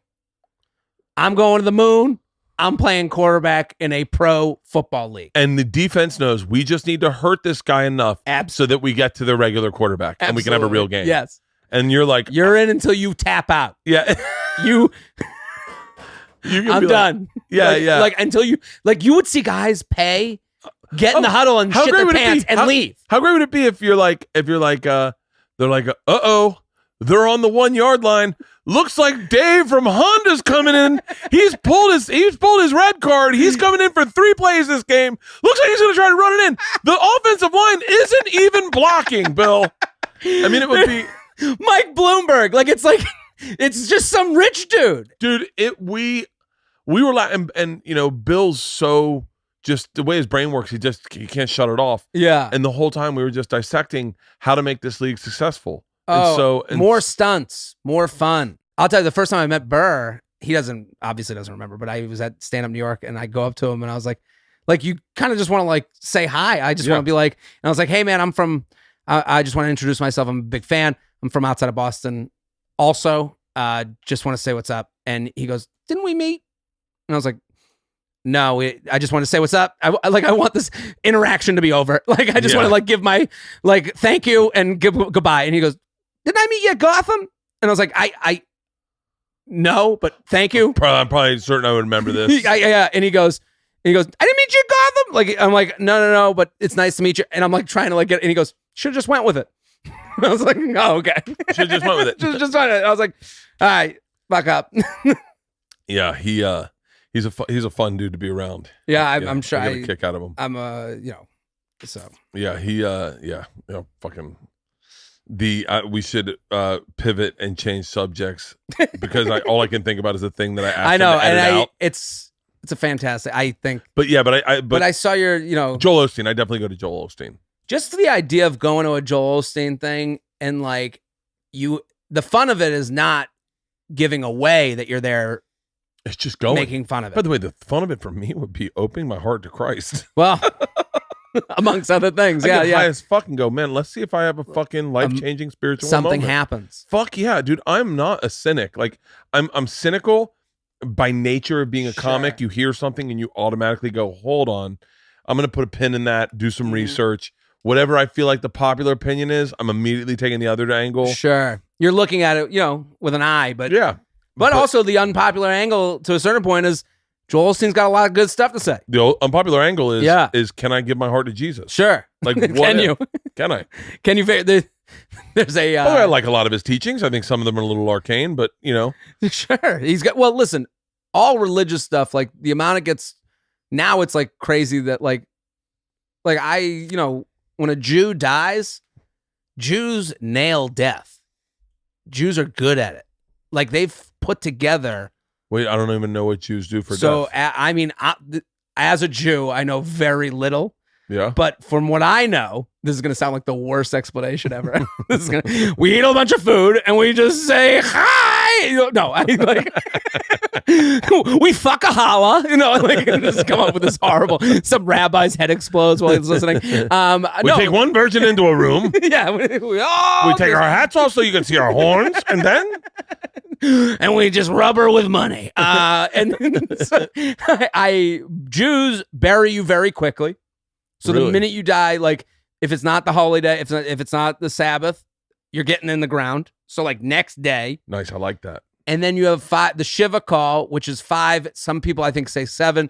Ooh, 5 days. You sit at your house. You would sit on this couch. So if like, let's say, God forbid, someone in your family dies, you would sit on this couch and everyone just comes to you with food. And that's really all it is. And everyone comes in for the 5 days. People come and they say what's up and they know where you are. They know where to sitting Shiva. Sitting Shiva. And I really like that. It's a great thing because like the body's gone. So we don't have all that stuff is out of the way. You're in a bad place and all your friends and family know. Here's the thing it gets around. It's that, and it's not even for the grieving family. It's for the visitors. Because I had a friend who lost a family member recently and he was like, and I text him, I go, I'm so sorry. We got on the phone. So sorry. And I do feel, of course, I'm running over this part because it's not the fun part, but No, take your time with this story. Fucking dad died. Fuck him. No. I'm like, I'm sorry. We talk it out. And then I text him a day later. I'm like, what's going on? He's Jewish. I go, what's the deal? At that point, you have a form letter. Like, he's in the ground tomorrow. And like, here's the funeral. Here's the Shiva call information. Now you have all the information so you can be a mensch. You can do the right thing. Yeah. And it's like, that's what you want to put people in position to do the right thing by you. It's like when you say like, hey, we're doing the podcast at this time. I got in touch with, the people that put it together for you. I can only win if I follow the rules. Yeah. And I think that's like an important thing with death is everyone just wants to do the right thing by the person they love. He texts me. He's like, we're going to do like a memorial thing at a bar on a Monday in like a month. And I'm like, just do the Jew shit. Yeah. Like I was just so, and I'm like, just make it easy on everyone. Like a Monday. I told my wife, I said, I want a funeral. Just so you know, I want a fucking funeral. Yeah. I got very lucky because I almost got very lucky because TMZ said I had a heart attack. They When was this? This was like maybe 2 weeks ago. They 2 weeks ago. yeah, it was at Super Bowl, day after Super Bowl. Okay. They called my manager and then he reached out to me and he was like, "Yo, did you have a heart attack last night?" I was like, "No." He's like, "TMZ saying you had a heart attack." Yeah, Ari's already dancing. Yeah. He's already got a tweet ready to go. Ari's already. Yeah. So then I go, "No, I didn't have a heart attack." He's like, "I'll reach out to TMZ and let him know." And I was like, "No, fuck that." He was like, "What?" And I go, "Dude, you just said TMZ is going to say I had a heart attack. Sure. Let them put that out there and then allow me the opportunity that no one gets is to get a day full of texts of people saying how much they love you." Yeah. I go, I could fucking definitely use that today. I'm a little hungover. Sure. Super Bowl was yesterday. I was drinking. Give me hard. a day to hear how much I'm loved. Yeah, I want that. And he was like, "Seriously?" I was like, "Fuck yes." Call back with no comment. And so he called back with no comment. And that's hilarious. And then TMZ called my wife and they were like, did she know what was going on? No, she was clueless. And she was like, answered it. And I think answered it. And they were like, no. Hey, did Bert have a heart attack? And she was like, what? And then hung up. And then, then they texted him. Yeah. They texted her and she texted back. She goes, "I don't know where you're getting your information." He was just he just ran 4 miles and was in the sauna and did an ice plunge. He did not have a heart attack. And then I said, "Why the fuck would you do that?" She's like, "Honey, it's really bad karma to tell people you died." Yeah. I was like, yeah, I guess it's bad. It also would have made for a great follow-up to your first tour announcement. It would have been a great follow-up if you've just risen from a casket. Guys, how funny would have been if you just go, "We want to celebrate Bert with a new tour," and you just pop up Undertaker style, and you're just like, "I'm back, and the ticker's here, and it's working, and it's gonna be working for laughs." And then you have Paul Bearer like, "I will tell you right now, Ben Kreischer's tour will be coming to Cleveland." I should have definitely, because I don't think I'd even started. No, I just started my tour. I should have definitely did something from a hospital bed. How? But TMZ never tweeted it, so it never never made. It was just me telling Tom, and then Tom wrote, "Just saw Bert in the hospital," because Tom has no boundaries on his sense of humor. Like, whatsoever. I mean, that would have been. Oh, and it is interesting to think of it in like hindsight. Like, your wife is right. Oh, like 100%. Your wife's 100%. By the way, because I got a lot of people, because I guess people read Tom's tweet and then hit me up, and it wasn't fun. It was like, "Hey man, your lifestyle's out of control," and you're like, "Oh, I did." So then they went not looking for this. They went that route. Yeah, and I was like, "Oh, do you love me?" Yeah, and they're like, "Well, not if you're going to continue to live like this." And We I'm love like, you enough. I was like, "Fuck off." We love you in the hard love type of way. Yeah, it's time to give you a little tough love, big guy. You got the wrong type of love. Fucking Jesus. That's hilarious. Yeah. This episode of the Bertcast is brought to you by Whoop. Whoop is the best fitness tracker out there and collects physiological data 24/7 to provide you the most accurate and actionable understanding of your body. It measures things like resting heart rate variability, sleep, recovery, and strain. This mountain of data is analyzed by Whoop's algorithm that then plucks out the most important factors to help you change your daily behavior. You guys might remember the role Whoop played in our Sober October challenge when I wore it the entire month to see the impact of no booze, no bud, no nothing lifestyle. In those 30 days, I was literally blown away by what Whoop told me about my sleep. I don't sleep at all. By the way, sober, I barely sleep. I barely slept on tour. I barely slept on the tour bus. It was crazy. It was almost alarming. The real feedback and recommendations on how to live a better lifestyle are incredible, and I still might wear mine today. Whoop works with the best, from the NFL to CrossFit to the Navy SEALs, but the insights apply to all of us. See how your body responds to stresses, both good and bad, then adjust to make tomorrow a better day than yesterday. Think about the difference it'll make knowing not only how your body feels every day, but why it feels that way with the data about sleep, strain, and recovery to make better decisions. Go to whoop.com right now and use the code BERT at checkout for 15% off your membership today. Spring break is right around the corner, and planning a vacation can be hard work and, quite honestly, a tad bit overwhelming. You want to save money. You want to save time. Who doesn't? You're probably thinking right now about your spring break vacation. Well, what about a theme park? You're talking to Bert the Conqueror, king of the theme parks.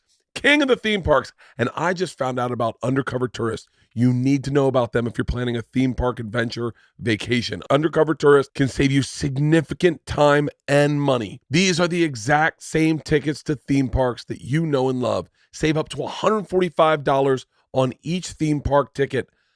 That is significant. Think of the savings for a family for 4 or 6. If you're bringing the whole family, that adds up. These are authorized sellers with 20 years of quality service, providing theme parks and attraction tickets at discounted prices. A+ ratings from the Better Business Bureau and over 1 million app downloads on their Orlando Wait Time app. No hassle, emails, physical tickets. Skip the lines at the gate and go straight to the rides. That is how I did it. And let me tell you something, that is the only way to do it. And better yet, you pay what you see. No hidden fees, taxes included where applicable, 90-day ticket returns where applicable, with friendly, knowledgeable agents. The customer service agents are amazing, and they will take care of you as Undercover Tourist takes care of them. Did you know that they give all their employees 100% health insurance extended to their families? Free planning tools, which to me is like having an executive producer on your trip with you. Free park plans, what to do, when to do it, saving you 4 hours a day not standing in lines, zigging and zagging all the way across the park. This is priceless. This is how I did it when I went to theme parks, and this is how you can do it. I absolutely would lose my mind standing in a line. I just thought I was wasting my vacation. My leisure time was getting pissed away in a line. Undercover Tourist is the trusted name for theme park tickets. Start planning your next theme park vacation right now by visiting undercovertourist.com/Bert. That's an additional discount using Bert on top of the big savings they're already offering through Undercover Tourist. That's undercovertourist.com/Bert. And you heard it here from the #1 authority in theme parks, Bert the Conqueror, undercovertourist.com/Bert. Hilarious. Yeah, it's so funny. I slept on my shoulder wrong and my tit hurts now. It's been like there's a pinched nerve in my neck, and I keep Where is it thinking in your neck? It's all in here, in my shoulder, my scapula. Are you a big phone guy too? No, it's not from that. It's from sleeping wrong. Okay. Because I got that from plane, but you know, I've been just like holding my phone like this, and I feel it right in that like little area. But yeah, what was the decision to pull back from booze for the year? It really was. I was like, new year, new me. Yeah. I'm not a resolutions hater. Yeah, I think it's like, yeah, Monday diet starts Monday. Like I'm like on. I love that. I'm my on wife board did with that. My wife's down like wife's the lightest she's ever been post kids. It's amazing. And she's like, and she's bragging, she's working out like crazy. But it's that. My wife's thing was mind, body, and soul. Yeah. She said, you know, I've worked really hard on my mind and my soul. Like I've gone to therapy, I read books, I'm inquisitive, I started a podcast. She's like, all the things. And she goes, the only thing that's lacking is my body. I said to her, I was like, that's so funny. My body's my strongest suit. She went, really? Like I just said it real quickly. I didn't even realize what I was saying. I was like, yeah, my body's the strongest feature. Obviously. And she's like, honey, if you think that, you need some fucking help. And so it goes to tough love again. Yeah. And then I took a step back. I was like, oh yeah, my body is not my strongest. By the way, my mind, body, and soul, they're all fucking in a shit place right now. But she did that. She started, and now my wife's in great shape. I've dealt with weight shit my whole life, whole life. And you know, we connect on that. What's the biggest you've ever been? 240. I dance at 240. But I'm 5'8", 0.5 maybe on a good day on my right foot. Yeah. So I also I'm below 240 right now. I'm in the 230s. We were doing this weight loss challenge, me, Joe, and Tom. I've heard. I get the word. You know, like and I was doing really good. I broke 230 again, and then shit went off, and we decided we couldn't really follow through with the weight loss challenge the way we wanted to. We were going to do a podcast, and we everything was kind of got shifted around, And it was crazy. The second the fucking thing was off, I gained like 7 pounds within And a they weekend. say that. They say the minute you go back to it, you go back even worse. Oh, Here's the thing. What I've found the biggest difference in my life, and I'm a month and a half of doing this. I'm probably going to drink this weekend. Like, it's my birthday this weekend. Why, hey, why by not? the way, you had a month and a half. That's really It's been fucking fun. good. And I'm trying to readjust my relationship with it. Oh. You know, where just like you said, like a couple drinks to get to bed, I was doing that move. Oh, yeah. And for me, what I've noticed now is I feel good about having my meals. Like, I'm not getting regretful of eating like lunch and being like, I'm going to have some fries with lunch, because I'm like, I've cut out 3,000 calories a week. Like, Yeah. at a minimum, I told my dad that. He goes, 8,000. I was like, okay. Yeah. You can never, how come they can't just go along with Just you? go. You know what I mean? Yeah. It's the thought. Have you lost weight? I haven't even checked, but I have t-shirts fitting better. Because I'm Yeah. like, I just want to not, and like, I see it in my face right away. Oh, it like right away. happens in my face immediately when I stop drinking. Dude. Like, I remember Segura one weekend of Sober October goes, "Oh, dude, you look fucking good." And I was That's like, "What?" And right. he goes, "Your face looks normal." That's right. He was like, him and Joey were saying I looked Asian before because if I smiled, my face would my eyes. Because would your shut. cheeks gain weight, and Yeah. now they're pushing against your forehead weight. My crazy thing is I can have, say, a bottle of wine at Mhm. night and get up and go hard as fuck in spin class and working out. But I'm the same way. But the thing is, like, it's all factors. Like, I can have that bottle of wine too, but like, and get up. But I was like, it was just so much to keep up. Yeah. It's a tower with a bad foundation. Yeah. Because I'm waking up, I'm having oatmeal in the morning, and I used to wake up and be like, well, I can't have oatmeal because it's too many carbs. I'm saving carbs on oatmeal. Like, that's fucking insane. By the way, I was at dinner one time. I didn't even realize what I was saying. Yeah. I was at dinner one time and I had a martini and started drinking wine. Yeah. And someone said, and my daughter said, "Is martini taste good?" And I went, "No." She goes, "Well, why do you drink it?" And I said, "Because I enjoy it. I enjoy it." She was like, "Well, why wouldn't you get something you would enjoy?" Like, because they know I love root beer. I love Sure. root beer. I really love root beer. Like a root beer float. Oh my God. Okay. If cum tasted like a root beer float, I'd have bruised knees. So, do they have root beer float candies? Like, Yeah, I know those. At American The A&W. Airlines, and I'll eat 10 of them. I mean, Okay. on a plane, I'll just chew That's them. such a specific flavor to I love. love, Yeah. but I love root beer in general. The taste of the flavor of root beer. And I said we were at not Maestro's, the steakhouse on Ventura down in Encino, and I said to the girls, they said, "Why would you drink something? Do you like wine?" And I said, "Well, I enjoy wine. The taste is, I like certain wines, not all wines." Yeah. And they're like, "Does it?" But they were trying to get to the point, like, "Why would you have wine with a steak?" I said, "That's what you're supposed to have." Mhm. And they're like, "But wouldn't it be better if you had like a drink you really love with a steak, like root beer?" And I went, "Oh, I'm not drinking root beer at dinner. Do you know how many fucking calories in root beer?" And they're like, "Oh, they're not calories in wine." And I was like, "Oh yeah." And then I'm like, "Wait, why the fuck am I not just drinking root beer all the time?" This is you're hitting the nail on the head. Yeah. Because this is exactly how I felt the whole last month and a half, where I'm like, just the same thing. Like, this happened to me with Spindrift. Do you know what Spindrift is? It's a flavor. It's like there's like all the flavored sodas, club sodas now. Yeah. Spindrift is the most delicious of like, but there's bubbly. There's like, different flavored. Yeah. I saw the one. Yeah. So Spindrift is the most delicious, but it also has 9 calories. So, okay. So I will look at a Spindrift and be like, ugh, I'm not a pig. What am I doing? It's like, and then I'll is opt so for the one funny. I don't even enjoy for 9. What does 9 calories take? Dude, that is so funny. I do that. I will piss and moan about a couple calories Yeah. throughout the day and go, "You know what? I'm gonna pull the center of this bread out, Yes. but I will drink a bottle of wine at night," and just go, "But they're not real calories." But in a weird way, I was always able to lose weight drinking. It wasn't I until eat when I'm drunk. Do you eat when you're drunk? No, there is. That's the saving grace for a lot of people. Last night we had a very, very healthy dinner. My wife and I both had. There was this over at the farmer's market. They have a high-end meat mix that they do. Okay. It's a butcher over there that does this, like, I forget the name of it, but it's like a very specific meat mix. Okay. And our friends were like, oh shit, they have it. We got to get some. And so I was like, oh, let's try it. So Leanne is eating very clean. It's just lean proteins and greens. Is she drinking?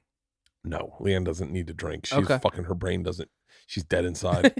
She can just, I have a joke in my new special. She can go to bed like a fucking Mormon. Just like, well, that's it for me. I'm done thinking. Clink. Like, and you're like, Yeah. seriously? Like, what the fuck? So we get the meat and it's fucking outrageous. I mean, Yeah. it's the blend is, I think it's part chuck, part So it's like ribeye a or something. sirloin type of It's thing? so fucking Okay. good. So we have that, and then we have a salad, and I'm still fucking hungry. But I sit down and we're watching dog TV. Dog TV is for the dogs. It just calms you down. Okay. But we're laughing hysterically at dog TV, and I'm like, I'm fucking hungry, and she goes, just say no. And I was like, there's no. There's a part of my. I'm not even lying. I wish I could write down the words specifically. I wish I could almost audio record this so that people could hear what my brain sounds like. Sure. My brain goes. At one point, I swear to God, he goes, fuck it, dude, fuck it. What the fuck are you doing this for? What? Go have a fucking piece of pizza. It's in Yeah. there. You know you need pizza. Dude, Yeah. I'll tell you right now, you're going to not eat pizza and you're going to wake up hungover. But if you have a piece of pizza that's going to soak up the alcohol, you'll be able to work out harder. Yeah. If you have a piece of pizza, you can work out harder. And then I'll go in and I'll go, one piece of pizza. And he goes, what's it? And they're attached. Why are you going to try to separate them? There's two pieces together. You got to have them both. Yeah, put them in there. Yeah. Put them in there. Get hot sauce. And you're like, Dude, what? Hot sauce and ranch. You know you love hot sauce and ranch, you fat fuck. Let's do this. Yeah, it's fat math. You're constantly doing God. the math. Dude, I'm a nighttime eater. I'm the same. Dinner ain't over until I go to bed. That's when it ends. I put on a shirt in front of someone the other day. I forget who I was with. Shane Torres. Okay. And I went and I started stretching it, and he started laughing hysterically. He goes, oh, fat guy putting on his shirt, huh? And I went, what? And he goes, oh, we're all there. at We're all times." there. You stretch it out with your arms as you put it on. Yeah. You do the above the Dude, head thing. I used to have to stretch out this and then stretch out the arms. Dude. The shirt stretch out thing, and then you think it looks good and you feel good, and then you see in the mirror, you just see that one piece that's been pulled out, and you're like, Oh, do not talk to me about a fat nipple. Oh. Like a fat nipple, for those of you Halston you don't know, is when your shirt is tight and you keep pulling in the dead center. Yeah. So it looks like you have a third eye nipple. And then all of a sudden you have a part of your shirt that just sticks out, and everyone's like, what happened to your shirt? And Dude. especially if there's humidity in the air, because your shirt won't It's go back awful. to where it is. And if it's a certain brand, those 47 brand t-shirts that are like, get the fuck out of my face, 47 brand, with your knit Oh. t-shirt. I don't need that shit. I'll tell I you, need a strong. the biggest I was, and this was right before Sober October, I think. Mhm. It was like probably a month before Sober October, and I was like, I quit. It was 258. I'm going to say this to you, and you're going to say bullshit, Okay. but I swear to you, my face recognition didn't work. That's fucking I had gotten so fat that it was like, I'm sorry, I don't know who you are. Is this Chris Farley? The phone Is this an like, I Asian can't let lady? you in. Is this, the phone's like, The I'm phone's sorry, like- you're going to have to stretch your eyes open because you're smiling and it doesn't look like you fat How fuck. quickly would you lose weight if the phone was like 10 pounds, come back? 10 pounds. How like, quickly? How quickly if your phone was like, can't let it happen. Sorry, bro. You'll Don't get know on who you Instagram are. in a week. I wait till my mom's home. I'm afraid you'll eat everything in my refrigerator. My face recognition stopped fucking working. And I was like, is it because I have a hat on? Like, and I was like, no. You're just like, that's a bad moment. That's when I dropped down to 237. And then I did Rogan's. I did weighed in that day. I was like 242. I said I was 237. I was 242. Uh-huh. And then I did Sober October. I got down to like 222, like 220, 222. Did you feel Maybe even less. Maybe 217. the biggest problem? Did you feel good enough to have that much time on your hands? Because that's like now that I'm not, I haven't drank. I'm like, I wake up early, and I'm just like, I got fucking shit to do. You know, like I fill it with like being on my phone and like writing and like tweeting every 5 seconds and watching. Here's what fucking happens to stupid me. TV. Sadly, and I'm thinking about I'm contemplating doing a Sober October by myself Mhm. without the guys because and just challenging myself to it, not making a big deal out of it, but just doing one for myself. Yeah. Because what happens is, and we've tried ad nauseum to make this not happen, but I can't help it, is I get super obsessive compulsive about everything. And so about weight loss, about working out, about it, we always say it's not a challenge, but I turn it into a challenge. I cannot not turn it into a challenge. And I fear this too. Do you fear, like, is there like that you're becoming like not a fun person to be around? Well, one of the things I absolutely love more than anything is, I mean, I can't. I'll tell you. Okay, I was with a friend, an older friend, who doesn't really party, never really has partied, but it was out in L.A. and I was like, and they wanted to go do something, and I was like, yeah. And in my head, I was kind of dreading it. I was like, I actually had this happen twice. I had this happen twice. I also had this happen with, and cut this out, please. I also had this happen with. But different, very different, very, very different, because I was excited to hang out with that person. But this other person, I was like, hadn't seen them in a while. It's going to be, like, okay, let's go. I know they don't drink. We're going to go out to dinner. Yeah. And they pulled out a joint. I can't tell you how excited I was when they pulled out a joint, because there's something about that energy. Sure. That energy of going like, hey, you want to get a little fucked up? We'll get a little high. Yeah. And you're like, that you just get so excited. The other person I mentioned that we took their name out. When he did it, I really didn't expect it. But I already knew I was going to party. I was going to have beers and stuff. Sure. When he did it, I got so fucking excited. Yeah. It was almost like, this is a very fucking skewed system with which I'll tell you this. But like, there's certain things I get excited about. Like if you came in and sat down, you're like, oh shit, did you hear what happened to Yanni and Chris DiStefano? And I'm like, wait, what? Like, I get excited. I go, whoa, hold on, what's gonna go on? What's the story that I'm gonna? They were at like a good story of like friends of people I know. Not bad, like if they were like in a car accident and they're dead. Like, I'm like, I don't want to hear that. But like, did you hear what happened on their podcast? Did you hear what happened with with them on Two Dope Queens or something like that? And I go, oh, this is gonna be. I don't even know who Two Dope Queens are. I apologize. I just know it's a big podcast. What a random. I just imagine them on that show. Yeah, okay. I know them. I know who they are. I know they're Phoebe and I know. But I saw them on HBO. There's a great show. No. I was just trying to think of a fucking name. So, I'm just imagining Chris in front of that audience and them just being like, what? Wait, what are you doing here? He just texted me today. He makes me giggle. Chris is so funny, dude. The whole New York scene is. We're on a group chat together. It's Chris, it's myself, Chris DiStefano, Mo Amer, and Ricky Velez. All four of us, and we call it the UN Boys. Where was I just with Ricky Velez? Ricky's so fucking funny. When I just see Ricky Velez on. Anyway, yeah, we're just all so different, but you get excited to hear about someone wants to tell me a story about something in comedy. I get so fucking excited because it's like inside baseball. Like, what's more fun than like the scene, the emotions that go with it. But like the thing with the joint, when you pull it out, that I understand that feeling of like you're down. It's like you're identical. Down for the day I want to have. It's identical to my wife saying like 2 days, Sunday, Monday, we went to this Britney Spears experience. Okay. And then we went over. By the way, Britney Spears retweeted me. Did you see that? Britney Spears retweeted me. Really? Or not retweeted me, reposted my story. Is she like okay? I mean, okay enough to recognize brilliance. That's fair enough. Yeah. Good point. Lucid enough to laugh. If you told me that I'm being dead serious, I don't mean this disrespectfully. If you told me that she knew how to get on her phone and download a podcast, I would eat a live hamster. I'm with you. I would suck a fart out of my dog's asshole on Instagram and blow it into a jar and I can't believe. I can't either. I can't. There's certain people. It's not just her. Like it's No, just yeah, like, yeah. It's certain just people that are removed. You imagine that they don't live amongst like us. if she heard Yeah. us talking about this, it would be some asshole knew how to do all the work then had to send it to her in a way that she could compartmentalize it, meaning like it would have to be in a TikTok.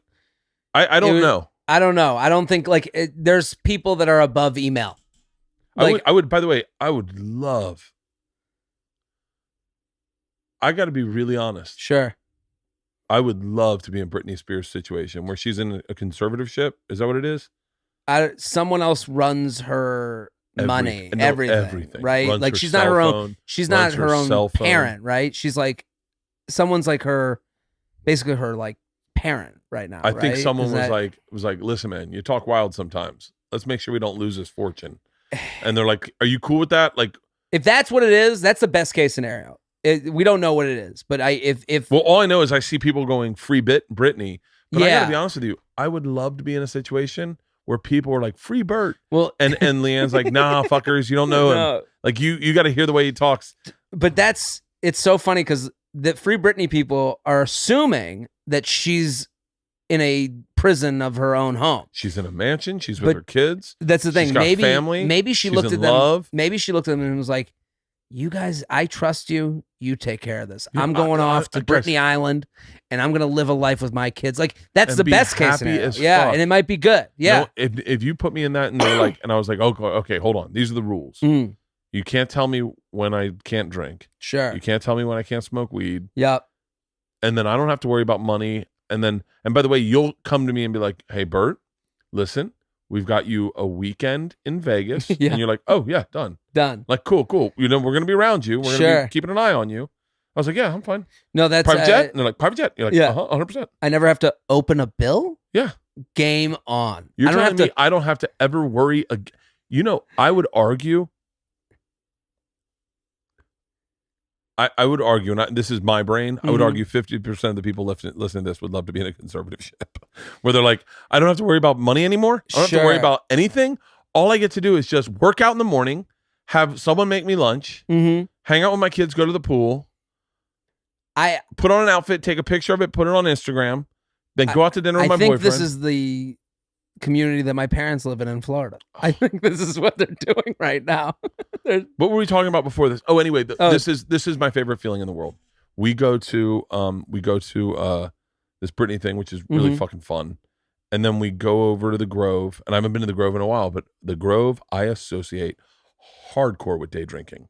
Like I don't. So think I don't know it, but I've never been. the farmers market it's at great. the Grove is an open air farmers market that has all really fantastic restaurants. Yeah. And they're all kind of like just shops. So you can go in, there's tables, you can grab food, go sit somewhere. There's a bar in the center. They Sounds do karaoke on. amazing. Yeah, this is- let me tell you, trust me, I this know is- you. yeah, This yeah. is right up your fucking alley. You're exactly right. Yeah. Especially around sunset And I on a love. Friday, and they start doing karaoke. And it's people that have been coming to this place and doing karaoke for 50 years. Yeah. So you get like legit They characters. know what they're doing. Dude, it is They it's a have blast.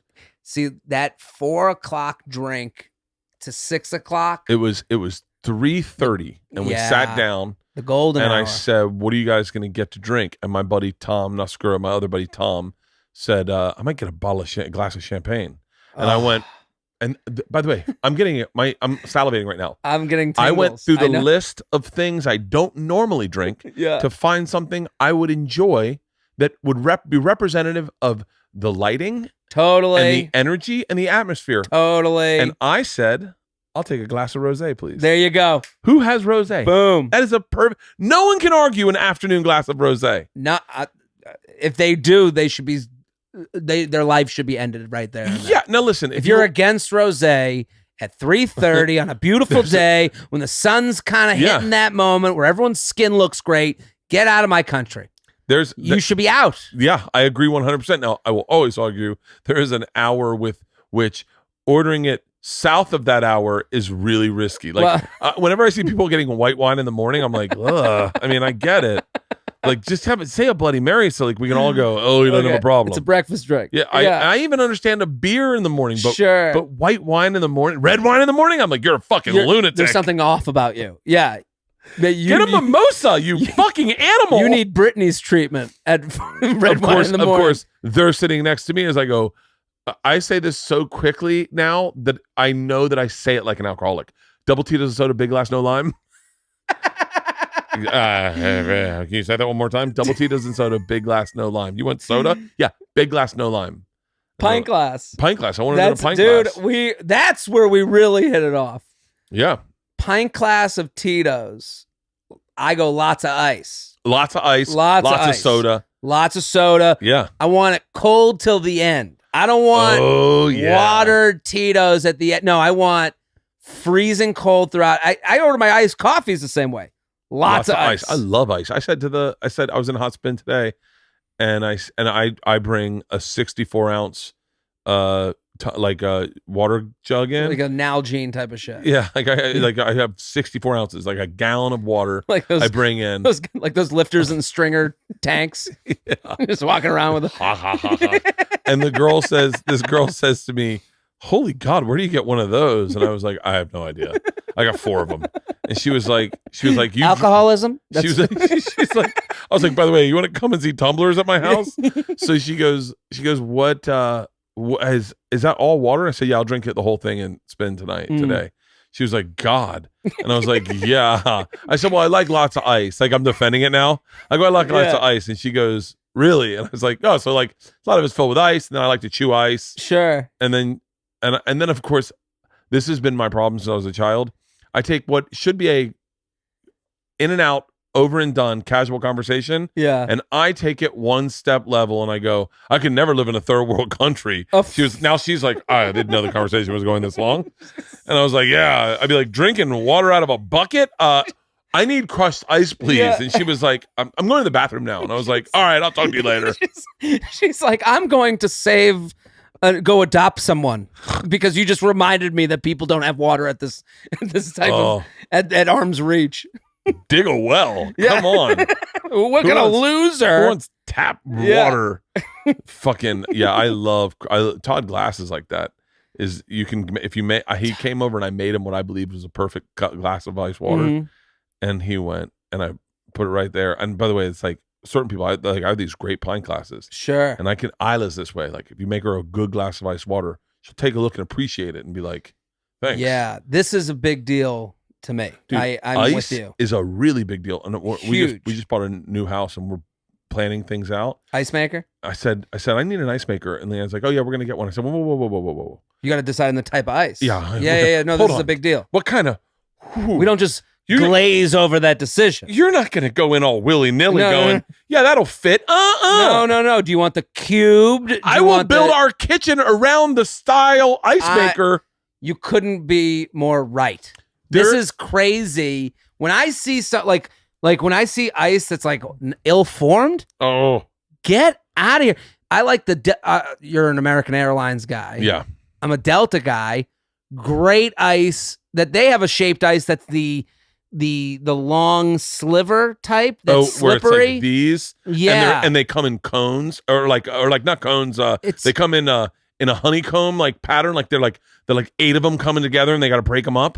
No, that's different. I know pull up different types of ice. Pull up different types of ice because the Delta Sky Lounge ice is it's like a rounded top with a flat bottom, but it's flatter. It's like thin. It's thin, but it's slippery. So when you put the scooper in, the scooper can scoop it easily. Oh, you'd be shocked. But then there's the rounded. Not everyone's. Is there an actual site that's like ice the 14 shapes? Best ice cubes ranked. Whoever wrote this is a god on earth. I love this person that took the time. Someone said to their parents, they're like, "What do you do for work?" I read about ice shapes. By the way, this is what I think. This is how I use Twitter now. Okay. Because this conversation, by the way, gets my dick hard. Yeah. What's your favorite type of ice? Please text me a picture. That's huge. Well, I'm very interested because there's the bar ice that's the circular, like fat type.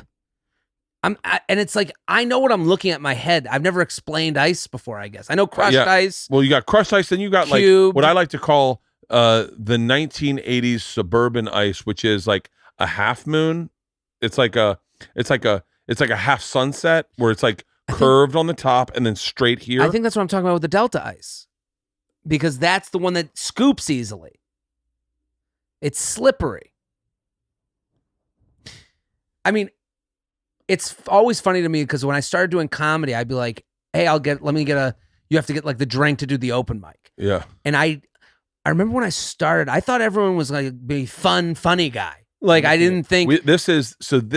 What do you got there? What kind of ice? This is that ice. It's half moon ice. Let me see. You can kind of. I don't have a good piece because I crush it. So what I do is I crushed it. We have an ice crusher, and I love crushed ice. But here, this is what it kind of the looks original. like. It's like got this like I know exactly curve and then straight. Mm-hmm. I want crushed ice. I want like the snowy crushed ice, like fluffy. Like I want crushed ice. like fish ice. What's Like fish ice? Coffee bean and tea leaf used to have a crushed ice. Coffee bean crushed ice Yeah. is fucking amazing. That's legit. Coffee bean crushed ice is. That's what I want in life. That's a great. That's what I want in life. That's Coffee a great bean ice. crushed ice. Yeah. I need to go to them and say, "What's your ice maker?" That's the Yeah. ice maker I want. By the way, ice makers are expensive as Dude. fuck. They run 24 hours a day. 24 hours a day. The electricity bill's crazy. Through the roof. I remember I dated this girl, and I was in my apartment, and I was doing comedy, and like while we were dating, she was like, I at some point I must have been drunk, and I said to her, I know I've made it when I have an ice machine. And on my birthday, which is like, this is probably like 4 years ago today, she goes, we broke up like today, 4 years ago. Okay. So I break up with her outside of her apartment, and she goes, hold on, I have to get, and I felt bad. I feel bad about this because I really liked her. It just didn't work out. She went on, she got married, she's got kids. It's great. But I remember I was like, hey, I'm having this uncomfortable conversation with her outside of her apartment. I go, we're done. And she goes, well, you have to take your gift. And I go, what gift? And it's the nicest gift anyone's ever gotten me, even including my girlfriend now, who's probably listening and going, fuck you. She comes down with this huge box, and it's an ice maker. And I go, I can't take this. I'm like, I can't. And she's in New York City. She's in between two avenues. She's the middle. So her apartment's the middle between two avenues. And it's this huge fucking box. And I go, I can't take this. I understand the gift. It is the sweetest gift. I can't tell you how much I appreciate it. But she goes, you have to take it. I can't have it. I can't look at it. The ice maker will always remind me of you. And then I go, okay. So she leaves, and now I'm left with this box. You know when you carry a box, but with like your knee too? Yeah. So I start carrying it down to the avenue to try and get a cab. So then I'm like, I'm just waddling. You were like, with no, this. literally, I can't take this. Like, this was going to be a pain in my ass to get this home. I need the dolly. Yeah. And I'm trying to walk to the avenue to get a cab. And I'm like using my knee to walk it. And finally I get to the end, and I get a cab. He gets out to help me in with it. I just kept imagining how slow. Like, you break up with someone, you're like, get me out of here. I want to be on the next jet to fucking Reliefville. Oh my God. And I'm just carrying this ice maker. The ice maker stayed in my apartment unopened for like 6 months. Like, what just kind of ice was it? Was it bell-shaped ice? It was never gonna make it. It was never. It was like one of those that you would order in like Sky Magazine. I had that one. That's why I'm wondering. Was it? They used to make bell-shaped ice. It was a stick, and the ice would form on top of it and make like a bell. So there was a hollow part in the center, but there was like a bell shaped on it. I used to have that ice. So I was like, I've been obsessed with ice for a while. Yeah. Right now, I get 300 pounds of ice delivered to my house every Sunday. Where do you put it? In that tub, and then I do polar plunges in it. Really? Yeah, I'll do it tonight. It depends on if we're gonna. Does it make you feel good? Right? Can I honestly tell you? I almost texted you and said, bring a bathing suit. You would love it. It's so fucking great. How long are you in town till? Friday morning. I'm going to Friday afternoon. I'm going to. You head down Friday afternoon? maybe I'll text you tomorrow and see if you want a sauna and polar plunge. I would love that. I don't know what I got to fly tomorrow, but I don't know what time. But I go into the sauna for like 45 minutes. I've had friends come over and like one of my buddies just came over. You just get in the sauna for like 30 minutes is long enough. Yeah. It doesn't get that hot. Like, I just got a text from Laird Hamilton and Gabby Reese do this, but theirs is really, really hot. Like really, I think he goes like 200 plus degrees. I got to imagine that he does whatever the craziest version. I can't. Yeah, I can't. She texted me and was like, "Hey, we solar and sauna and polar plunge. If you ever want to do it on hit me up. Let me know. we'd love to have you. And then I was like, I wanted to be like, hey, I'm like an alcoholic. Like, I don't know if maybe do you have a doctor there? Like, I don't want to. You can't just get me up to layered any speed. Research? Yeah, like I party pretty fucking hard. Yeah, like, you guys I are do a like- lot of. I do this to get the hangover done with. Yeah, you guys have been chewing on eucalyptus for 30 years. Yeah, you guys have been chewing on like, what are you talking about? You guys are a living, breathing spa. Oh, dude, you got to come on my podcast again. This is I would too love much to. fucking fun. Dude, I'm having a blast, man. I really appreciate it. Whenever you come out here, hit me up. I will always be candid, and if it doesn't work, I'll just let you know. Because you're the one person that I was like, I can. When I had to cancel last time, I was like, I can cancel. Guys like that, I go, they know I'm not big timing them. Totally. Like that's never like DeStefano. I've done it with DeStefano where he hit me up. I go, yeah, we'll do it. And then I'm like, the last minute, I'm like, I can't make it. I go, that never. There's some people that you just can't do that to, and then you're like, you're like, I don't even want to book it. Like, don't even put them on the books because I can't be responsible for that. totally. But and then even today, I was like, I'm looking at I'm in the movie theater. It's like 1:45. I go, motherfucker. Dude, you called me and I was like, of course. I'm like, like I was just pumped to hang with you. Yeah. But I was like, we're gonna figure it out. Yeah. Like it's not like but it's a pleasure to be here. It's so cool to see like all this. I mean, like you were so nice to me years back. Like We worked at the Borgata together. we worked at Mohegan. Sun, yeah. And right after and Foxwoods, I think both Yeah. their club, and I love working with those guys. And it's like I'm just fucking happy for you, man. And the Hobson thing is crazy. I can't wait to play that on the bus You gotta this weekend. play Funky Town and just look at him. See if he says anything. I definitely will. I'm gonna 'cause- watch his eyes just out of the corner of my eyes. And just be like, do it. And see if he has a whole bit. It's a whole thing. God. I you might end up, getting involved. I can't wait. It's going down. Yeah. It's going down. Dude, so what name of your podcast, tour dates you got coming out? I don't know when When's this coming out? Is it next week? Oh yeah, probably next week. That'd be awesome. I'm gonna be in March. I'm at Gotham. No, I don't want to get this right. March, I'm at Laugh Boston. Okay. Let me do it. March 19th to the 21st is Laugh Boston, and April 17th and 18th I'm at Gotham. And then the podcast is the You Up podcast, which is we give dating advice and talk about modern dating shit, and JTrain Podcast, and that's the similar but different, just more. You said you listened to Ron and Fez. Uh-huh. Do you remember Shelby from Ron and Fez? I think so, yeah. He was the producer of my show now. Okay, Yeah, great. and he added this whole other element of like, he's the best. He's just like, we have sound effects. It's so stupid. Oh, and I it's gotta just be honest fun. with you. You gotta. There was a period where sound effects were frowned upon. They're so fucking funny. I am so in on sound effects. Yeah. My whole podcast is like, it's 90% sound effects. now. It's like music at the front. We put like we had a whole people emailed about this guy. We have it's a very big female listenership, so it's all women that write in. Yeah. It's crazy. So if you're a guy like listening, like you get inside a female's brain just by hearing the emails that are sent in. Like you're wow. we had a girl write in that she hooked up with this dude in New Orleans and then found out like a minute into looking him up, they're like, this guy's engaged, and he had just given her this whole speech about how he loves trust and all this shit. Honesty. And so we did this whole bit of just like speaking in a fucking southern, just like the fidelity of marriage. And then like we put like fucking, me in a wig, like it's just that's stupid. fucking great. So we're just fucking around, having fun. So yeah. I'll be out in New York in mid of March. I gotta get you on. You gotta come in. We gotta to. studio the whole deal. So dude, thank you. I really appreciate it. No, dude, I absolutely love you. You're one of the fucking greatest. Dude. I'm so happy that you're fucking succeeding and going out and touring and blowing it up on the podcast. I'm trying, man. Anytime you come out to LA, open invite. Just hit me up Love it. and we could bang out shit like this. I could fucking talk to you about anything. You gotta come yell at The Bachelor with me. I yell at The Bachelor every Monday night. I've never seen The Bachelor. You watch it through me. All right. You watch it. I yell at The Bachelor every Monday night on my Instagram, and I fucking. Oh, I've seen that. I've seen dude, that. I've it's seen the you do that. dumbest thing Yeah. ever. My girlfriend almost breaks up with me every Monday night, and but I've had Michelle came and did it with me once, and just us yelling at TV. So it's fun. But I'm in. Thank I'm you, in. man. I appreciate it. No, I fucking have a good time in La Jolla. Absolutely.